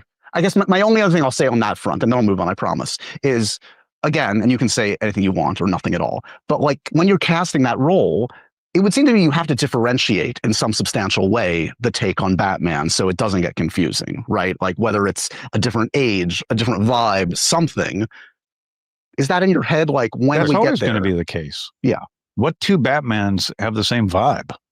Well, Clooney and Kilmer. That's fair. Okay. I mean, but they're the same director. Right. You know what I mean? So it's like it's dictated by the material and the take. The material, the take. Yeah. Of course. Yeah. The actors, the actors aren't important. We learn nothing else. No, listen. And do I ever think about it? Sure, there's people out there I think about, but let's see where the script comes in. Okay. It's not the furthest along thing. I mean, we have things that are much, much further along. Let's talk about the further along. Supergirl's in the can. Supergirl's in the can. Don't leave out Peacemaker 2. We're going to be talking about that in about a week. I'm very excited about Peacemaker 2 is a direct follow-up to Superman. We have so many characters from Rick Flagg's in it, Hawkgirl, Maxwell Lord, Guy Gardner. So it's the direct follow-up to Superman. Oh, terrific. And but very R-rated. I can't wait. We're going to see not only Lobo but Crypto in Supergirl. Lobo is so freaking awesome. Jason Momoa is so. Oh my God! Yeah, I mean, we've all agreed. Like, I like to hear that a supporting character in something James Gunn is calling awesome. After seeing what the Terrific and Guy Gardner were able to do, if he's telling me Lobo's awesome, if I'm hearing Jason Momoa, yeah, dude, love the character, then I believe it. Yes, this is gonna be awesome. This was like the easiest casting ever. It was. Ways. Well, he pushed himself on me too. I gotta say, but Lobo is great, and then and that's great. And then we have Lanterns coming out, which is great. We have Clayface, which is about to go into production. Cast your Clayface. You have James Watkins directing. This is going to be Mike Flanagan's script. Yep. And you've said the script is what sold you. It's always going to sell you. Yeah. This is a total horror movie. Like really, it's like it could be a Blumhouse, big budget horror film, and it's within the DCU, which I think is a cool thing to do. Let me just run down a few others. You tell me as much as you want or not. So like, are we anywhere on like a Wonder Woman script? Like, yes. Yeah. Hold on. I'll get back to the Wonder Woman. His Clayface thing, right? So. He mentioned Mike Flanagan is the one who did the script, right? He's really in love with that. He called it a big budget horror movie, which since horrors usually have smaller budgets, a big budget horror movie is still small compared to what superheroes do. I'm worried if this makes money or not. I think it was a terrible decision to greenlight a horror movie. If we're talking risks, that's a risk, Kevin Feige. I'm worried, and I don't care to see this movie. Do you feel like you want to see the movie now? What, Clayface? Yeah. I mean, I again put Clayface in the same category I put the Sony stuff. I mean, I do James Gunn's universe seems interesting after Superman, especially them changing Clayface over from Reeves' universe to this universe because he liked the script so much and changing it up and making it rated R and all that kind of stuff. That's all fine. But is Batman going to make an appearance? He asked him, where's the next place Batman's going to show up? Oh, I can't say that. Is it Clayface? Are we going to see Bruce, the Bat, the Cape Crusader? What are we doing here? Because I don't even want to just see that. I mean, he would need to say something for me, honestly, because I don't want to see just, we've done this dance. And I stopped. I bowed out of that dance with Sony a long time ago. I hope they put some pants on Wonder Woman. To that Wonder Woman question, he didn't know at the time, but that broke maybe, what was that? That broke about 35 minutes ago. Anna Norgaria is pinned to do the script for DC's Wonder Woman. These are some of the things she's done. The Battery's Down, Never Here. I don't know these things. I don't know these projects at all. The Michael J. Fox show. She did that from 2013 to 2014. Hightown, We Win. Oh, I guess you could say Vampire Diaries is her most notable project. Okay, that's something. People like We Win. I've heard of it. Never seen it. Pronounced Noguera. That's how you say her name. She is doing Supergirl. Writing Supergirl. So we'll see. Or not. So like or Wonder Woman, sorry. Are Wonder we Woman. anywhere on like a Wonder Woman script? Like yes. Yeah. Yes. You feel like there's a take, there's a direction. Yes. That feels distinct from what we've seen before. Yeah, very. Yes. Okay. Yes. It's gonna happen before Brave and the Bold. I'm excited about very, very excited about Wonder Woman right now. Do you anticipate seeing something like a new Flash, a new Aquaman in the next few years, or is that a little ways off? I wouldn't say the next 2 years for either of those characters. Okay. Well, then 3 years from now, 2028. That's what I heard. What did you guys hear? So that kind of confirms that also, like, the League is not going to be a thing right now for a while. They're going to go with the Justice Gang gag, I guess, for a while, and probably adding members to that. But it'll be members like we just got at the end of Superman, like Metamorpho, not like Flash, or I'm assuming even Wonder Woman. I don't know that unless he's doing things very different, and Superman joins the Justice Gang, and Wonder Woman joins the Justice Gang, and that's just the team until you get to these other guys, which I don't like.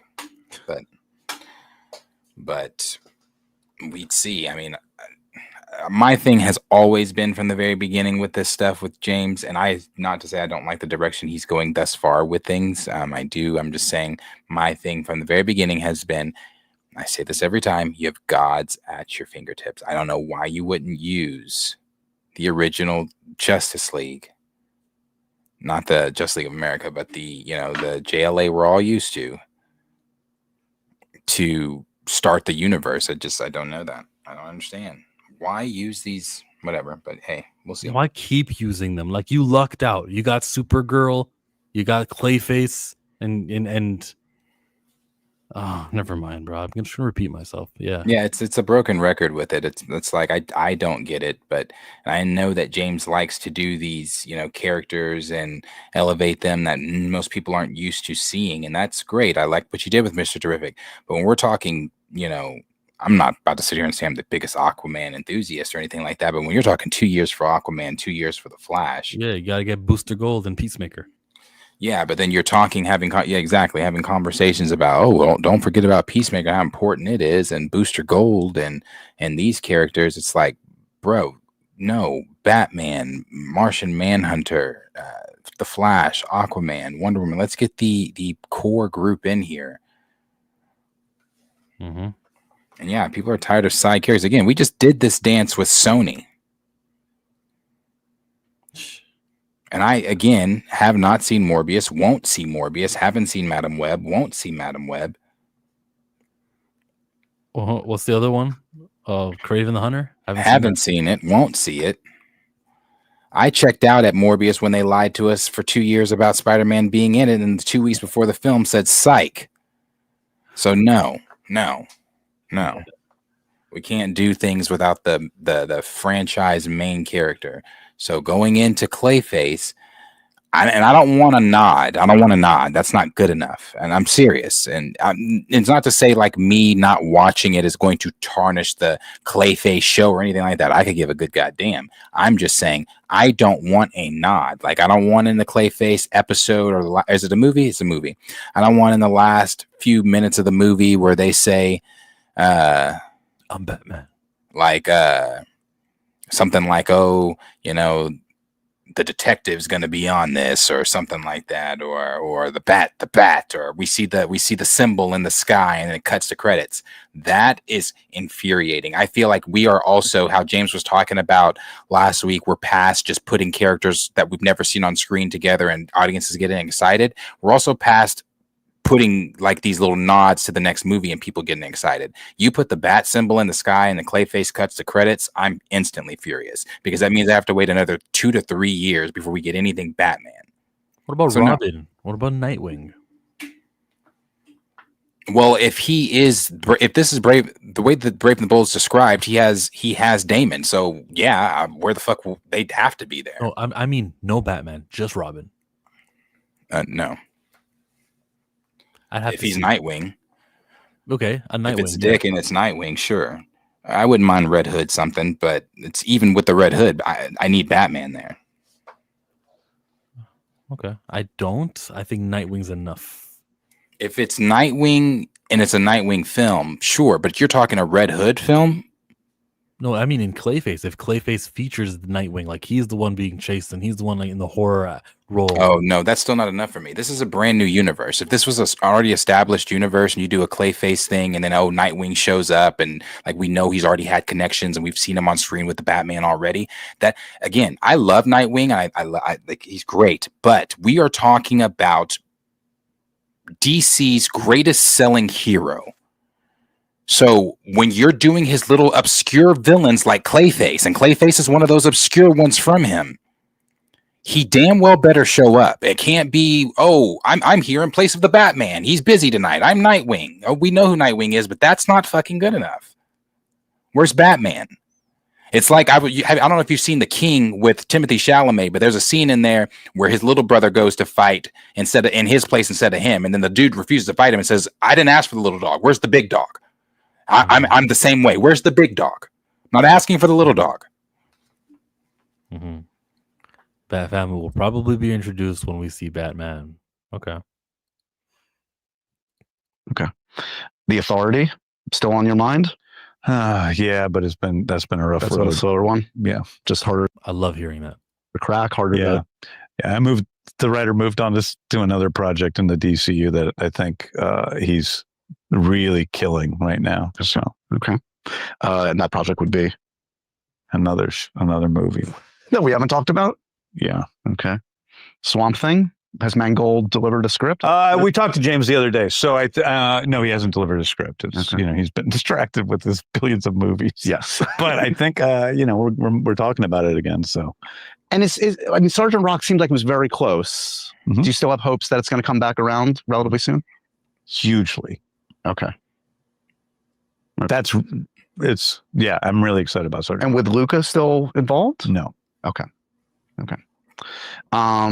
Again, we're talking about characters like Sergeant Rock. And I'm not gonna pretend to be some savant here. I didn't know who Sergeant Rock was until James Gunn introduced this character and saying that they were making this movie or TV show. And this could just be me, maybe the chat. There's a lot of you in here. Maybe you guys knew who Sergeant Rock was before DC announced it. But I'll tell you what, you put out, and he said this is a movie, right? You put out a Sergeant Rock movie. That just, to me, if I'm DC, I'm David Zaslav, I'm James Gunn, I'm looking at firstly the success of Superman. If the name alone of Superman is not driving a global and domestic box office success, then why the fuck would I continue to put energy into characters like Sergeant Rock? Yeah, you got your Peacemaker. You got it. You did it. Hey, exactly. You get to do Clayface. Enough. All right. Yeah, Peacemaker. That's Peacemaker and Clayface, right? I don't think Supergirl is down there in the C list, D list, but still, that's another one that's not, your top heavy hitters. What he said about the writer for Authority, he's doing a movie that we haven't talked about. That's interesting. Because Wonder Woman is coming up, and then this mystery movie. So the Authority is the thing that got canceled. Yeah, it had the engineer in it. Mm-hmm. And now the writer for that is doing a different movie. Good. Something high profile, I would hope. And then he mentioned Swamp Thing afterwards, and that's separate. That's a James Mangold thing. That's an Elseworld thing, right? Yeah, it's an Elseworld, but it's also like something I don't want. Yeah, again, it falls into that 3 years ago announcement he did from the closet when he was talking about with that green screen, and he's talking about, and then we're going to have Shazam and these Elseworld films and Waller and this and this and that. This is just me. It just speaks for me. Ben said the same thing. I don't see the point of that. I don't see the point of announcing a Waller show or announcing a Swamp Thing or announcing the Authority when you literally have gods. I just don't get it. That wouldn't be my go-to. Okay. Is there one filmmaker, if you had your druthers, if you could lure anybody into the DCU, who would you grab? Nolan. Coogler. Make your pitch. Matt Reeves. You already got him. Oh, he's in the DCU. He's not in the DCU. Have you talked to him? You must have talked to him about it. Yeah. Okay, that's different. Yeah. Because we thought they hated each other and that one movie was preventing the other movie.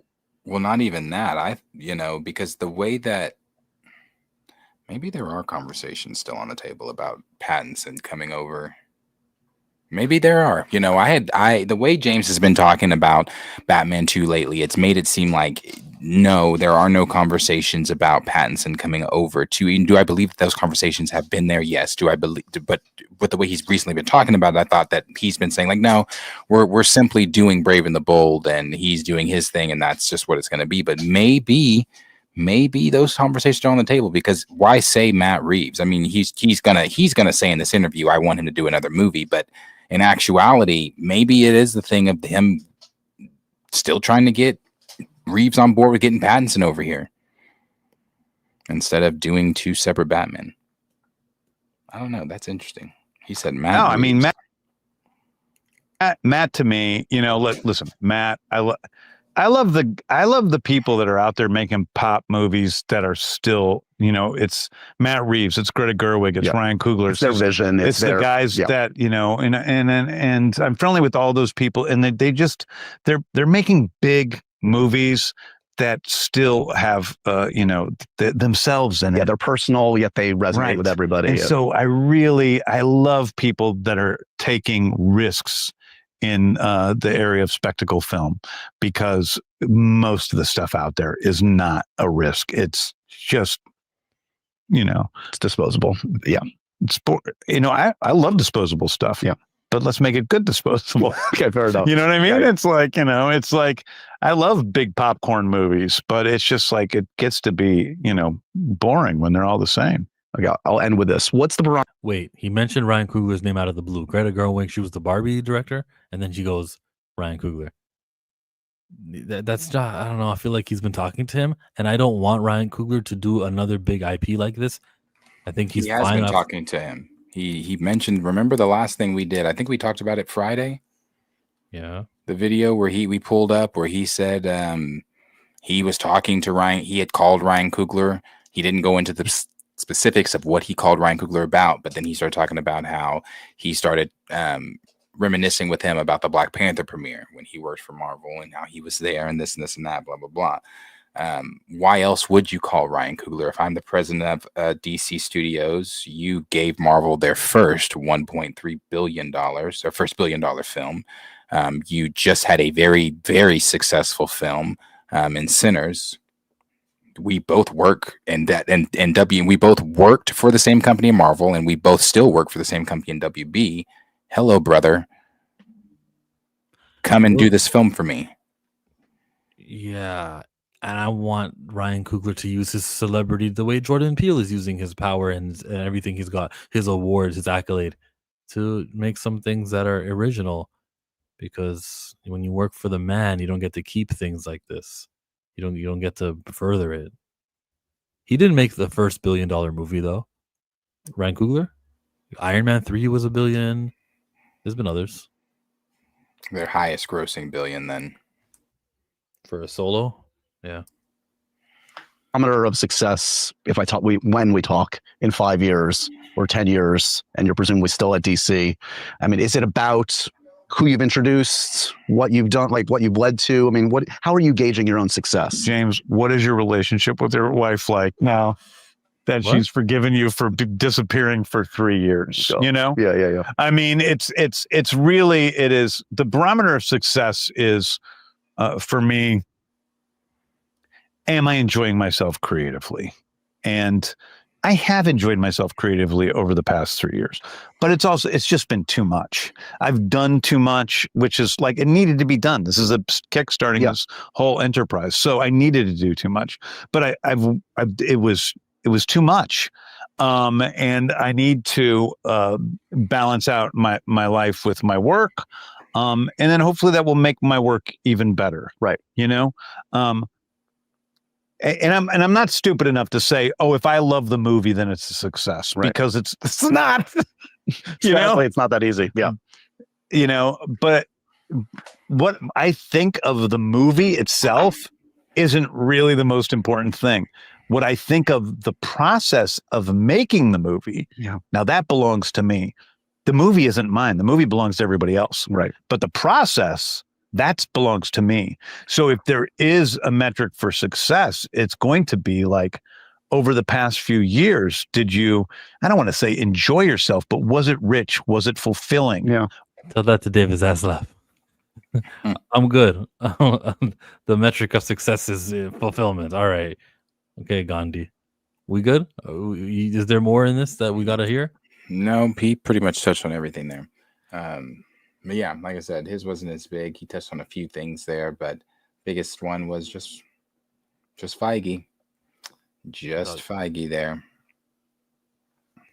The measure of success is hilarious, though. It's clearly he doesn't want to have a number on the box office to point at or to be held to.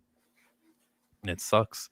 I'll give him this, though. He can tell us we've overexceeded our licensing, our merchandising for this movie. So it's performing well domestically and the toys are selling. He can say a quote like that, right? And hopefully maybe even give the numbers, but probably not. He can say things to support why the box office isn't the be all end all for this movie. Yeah. They're still tracking pretty good on that movie for Superman.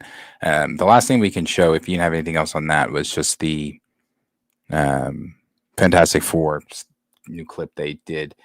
We know the reactions for Fantastic Four, first reactions for Fantastic Four, which you always have to take with a massive grain of salt, came out. And they were nothing but good. And again, that's why you always have to be skeptical of those. People were calling it, no puns intended, fantastic, and it's this and this and that, and blah, blah, blah. But once people see it, once the reactions come out on Monday, we'll have a more kind of real idea of what we're looking at here. But reactions have been good so far. For this,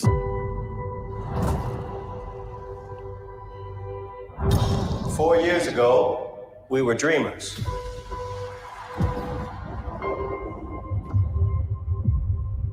Today, we face a danger that has threatened our home. He said, "Give us your child, and I will spare the earth." I am not giving him up. We will face this together as a family.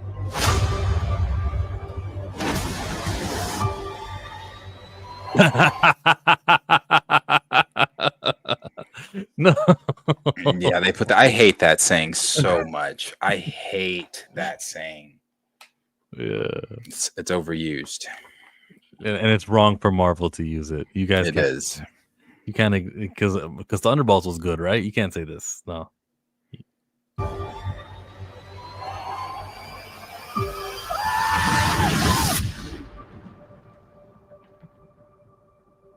We will protect you. Marvel Studios' The Fantastic Four. See the biggest movie of the summer in IMAX. Get tickets now. Rated PG-13. Disney with the biggest movie of the summer. Jurassic World is going to kick this thing's butt. They have been really promoting the hell out of Fantastic Four with a lot of different things. But one of the things they put out over the weekend or this past week, was an hour, 90-minute video on their Marvel YouTube page going over the history of the Fantastic Four in the comics, covering major events, different things like that. It's a pretty interesting video. I liked it. But this was one of the reactions that stuck out to me. It says, many will say Fantastic Four First Steps is fantastic, and they'll be right for several reasons. The 4 main cast members are excellent. Michael Giacchino's lively score and instantly memorable, and the 60s retro futuristic production design and dynamic visual effects are a delightful treat rather than an eyesore. The story's focus on the theme of family can feel a bit overdone at this point in the MCU, and the villains aren't the most compelling, but the cast does a lot of heavy lifting to make you deeply care about these characters, their relationship, and end of the world stakes they face. Combined with Matt Shakman's snappy, confident storytelling, this is an intriguing and satisfying first step for Marvel's new team. Easily the best depiction of this of the 4 on screen to date. As the MCU continues to regain control of the ship and steer it closer to doomsday. I think that was, out of all the reactions I saw, that was probably the most real, because every other one was just like, oh my God, it's so good, it's so perfect, it's everything, we are so back, it's just the perfect it's movie. Fantastic. It's a triumph. Yeah. So out of all the ones that came out, that was probably the most real one I saw. That's why I saved that one. Like I said, we know that it is coming out this week. One of the things that I found out that because they did a featurette also with Shakman and some of the others, I did not know, and I highly appreciate this. Ralph Emerson, who is playing Galactus, that is not CGI. He is in a practical suit, and they built a miniature New York for him to stomp around on. So when you see the film, when you see the not just the film, not just that, but also the ship, the Fantastic Four ship is a mini replica of the ship that he built for the set for the cast to actually come on and be able to look up at something and have it be practical. He says since this was like the 60s, in the 60s, he wanted to film this like a 60s film, like, you know, things you would do in the 60s. So I like the thing that they did with Ralph Emerson and his costume. It's not CGI. There's no dots. That's actually him in a outside of like the technicalness of the helmet, but he's this all down as a suit, and he is literally kicking around buildings and fake cars in a practical New York set. So it's pretty cool. Yeah, a lot easier on the budget also. Right? Yeah, I'd say that as well. They did miniatures for Star Wars movies with some of those spaceships. Good job, Marvel. You learned from the creators, the creator director. Yeah. I think that's a weird way of marketing the movie. It's not traditionally. If you remember superhero movies like Avengers, Infinity War, Dreaded, Run for the Destiny Still Arrives. Who are you? And you see the heroes teaming up, and you see all. And this was like a piano, ding, turns to blue, and it says a quote. And then you see them walking. I don't want to give away my son. And then you see the pressure of the city looking at them like you got to give up your son. This was so non-superhero spectacle. This was more so like, this is a grounded story. So that is for those guys who chase awards, and that's different. Yeah, it'll be.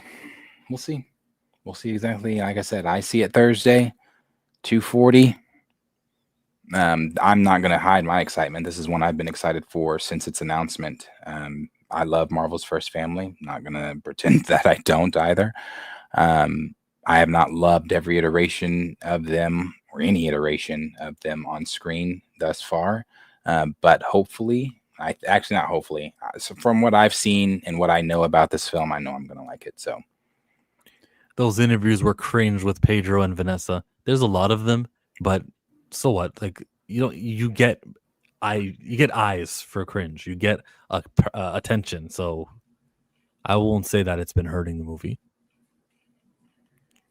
Jurassic. Most people want to see Jurassic more. That's why it's going to make more money. It's not going to hit. There's nothing to grab the unfamiliars, those that you call casuals. Ooh, what do you say to that? Well, I will say those that I call casuals I've spoken with, specifically the casuals I sat down with dinner at for the Thunderbolts. I will say that they are anticipating Fantastic Four, where they were not anticipating the Thunderbolts.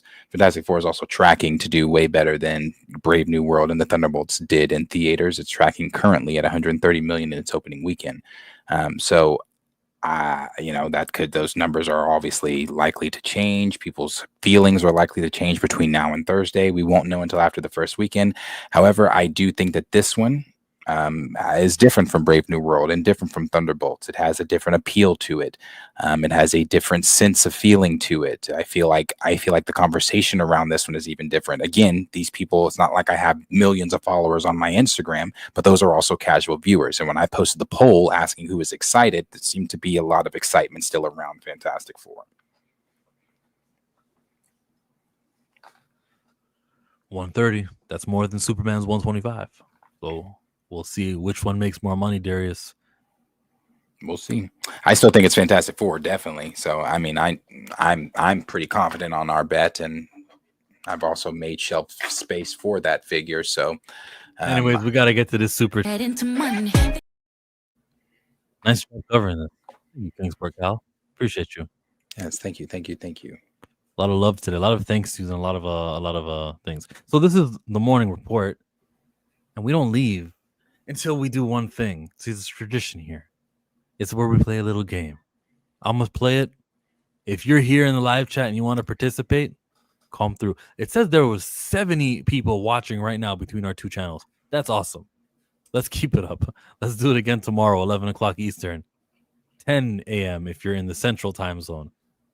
But the game we play is a game of this or that. The choice is yours. You can get with this or you can get with that. You can get with this or you can get with that. You can get with this or that. The Simpsons home, the Family Guy home. Between these two, which one would you rather live in? To the left, we got the Simpsons 2-car garage. It looks like the Family Guy only have one, but the Family Guys have this little solarium, this little extended room outside. That's got to be nice and luxurious. We see the green roof from the Family Guy. There's a TV antenna still on the Simpsons, sitting right next to where Apu would howl at the moon. A lot of memories here. If you like the Simpsons neighbors, you get a Flanders. Some people might like that. There's a tree in the background for the Simpsons. There's a tree in the background for the Family Guy. Do you like the mailbox that the Family Guy have?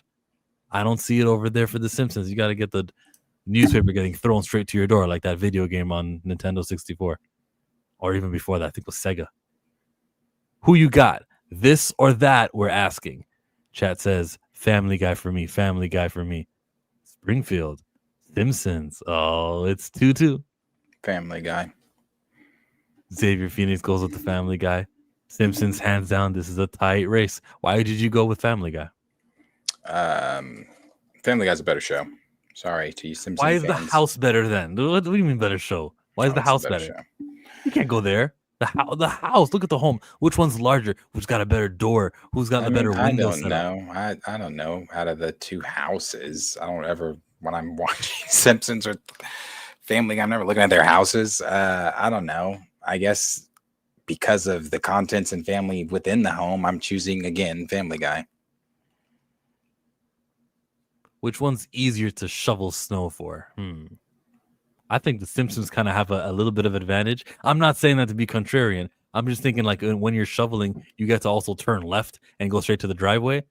But with the Family Guy, damn, when you're shoveling that snow in Rhode Island where it snows, you kind of have to go through the grass. It's like not a direct route. You know, the salt will hurt the grass.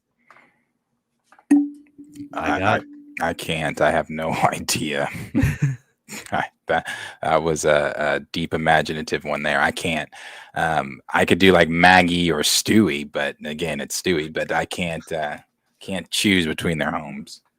I got Stewie over Maggie too.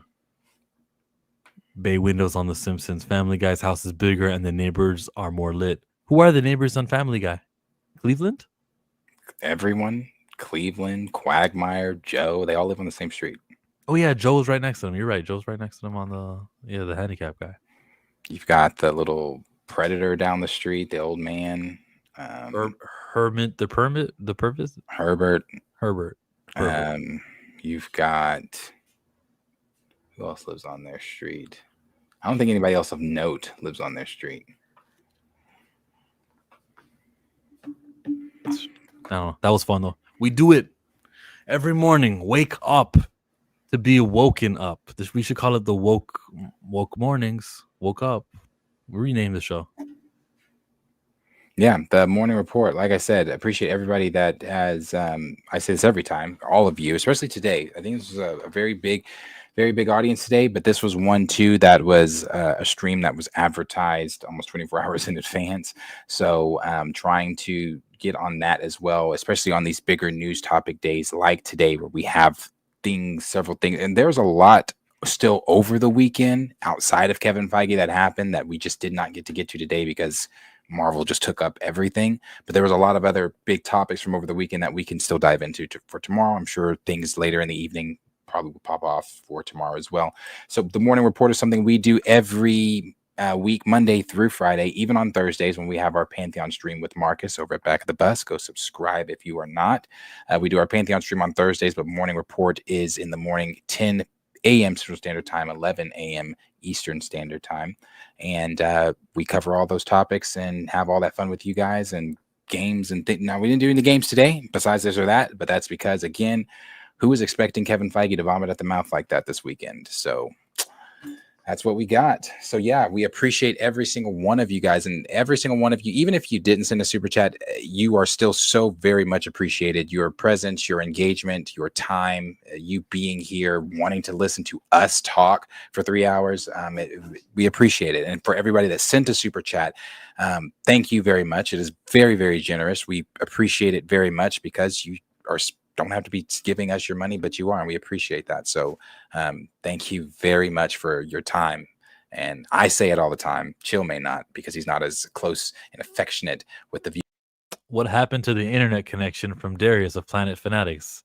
But I love you guys very much, and I will always love you guys, and I appreciate you guys so very much in your time. So thank you. Rock out, fucking with it. I'm out. Thank you for coming. Bye. Yeah, we don't have an outro. Hey, contest. Anyone who creates music, create an intro and an outro for us, and we'll check it out. All right? All right. Later. Peace out.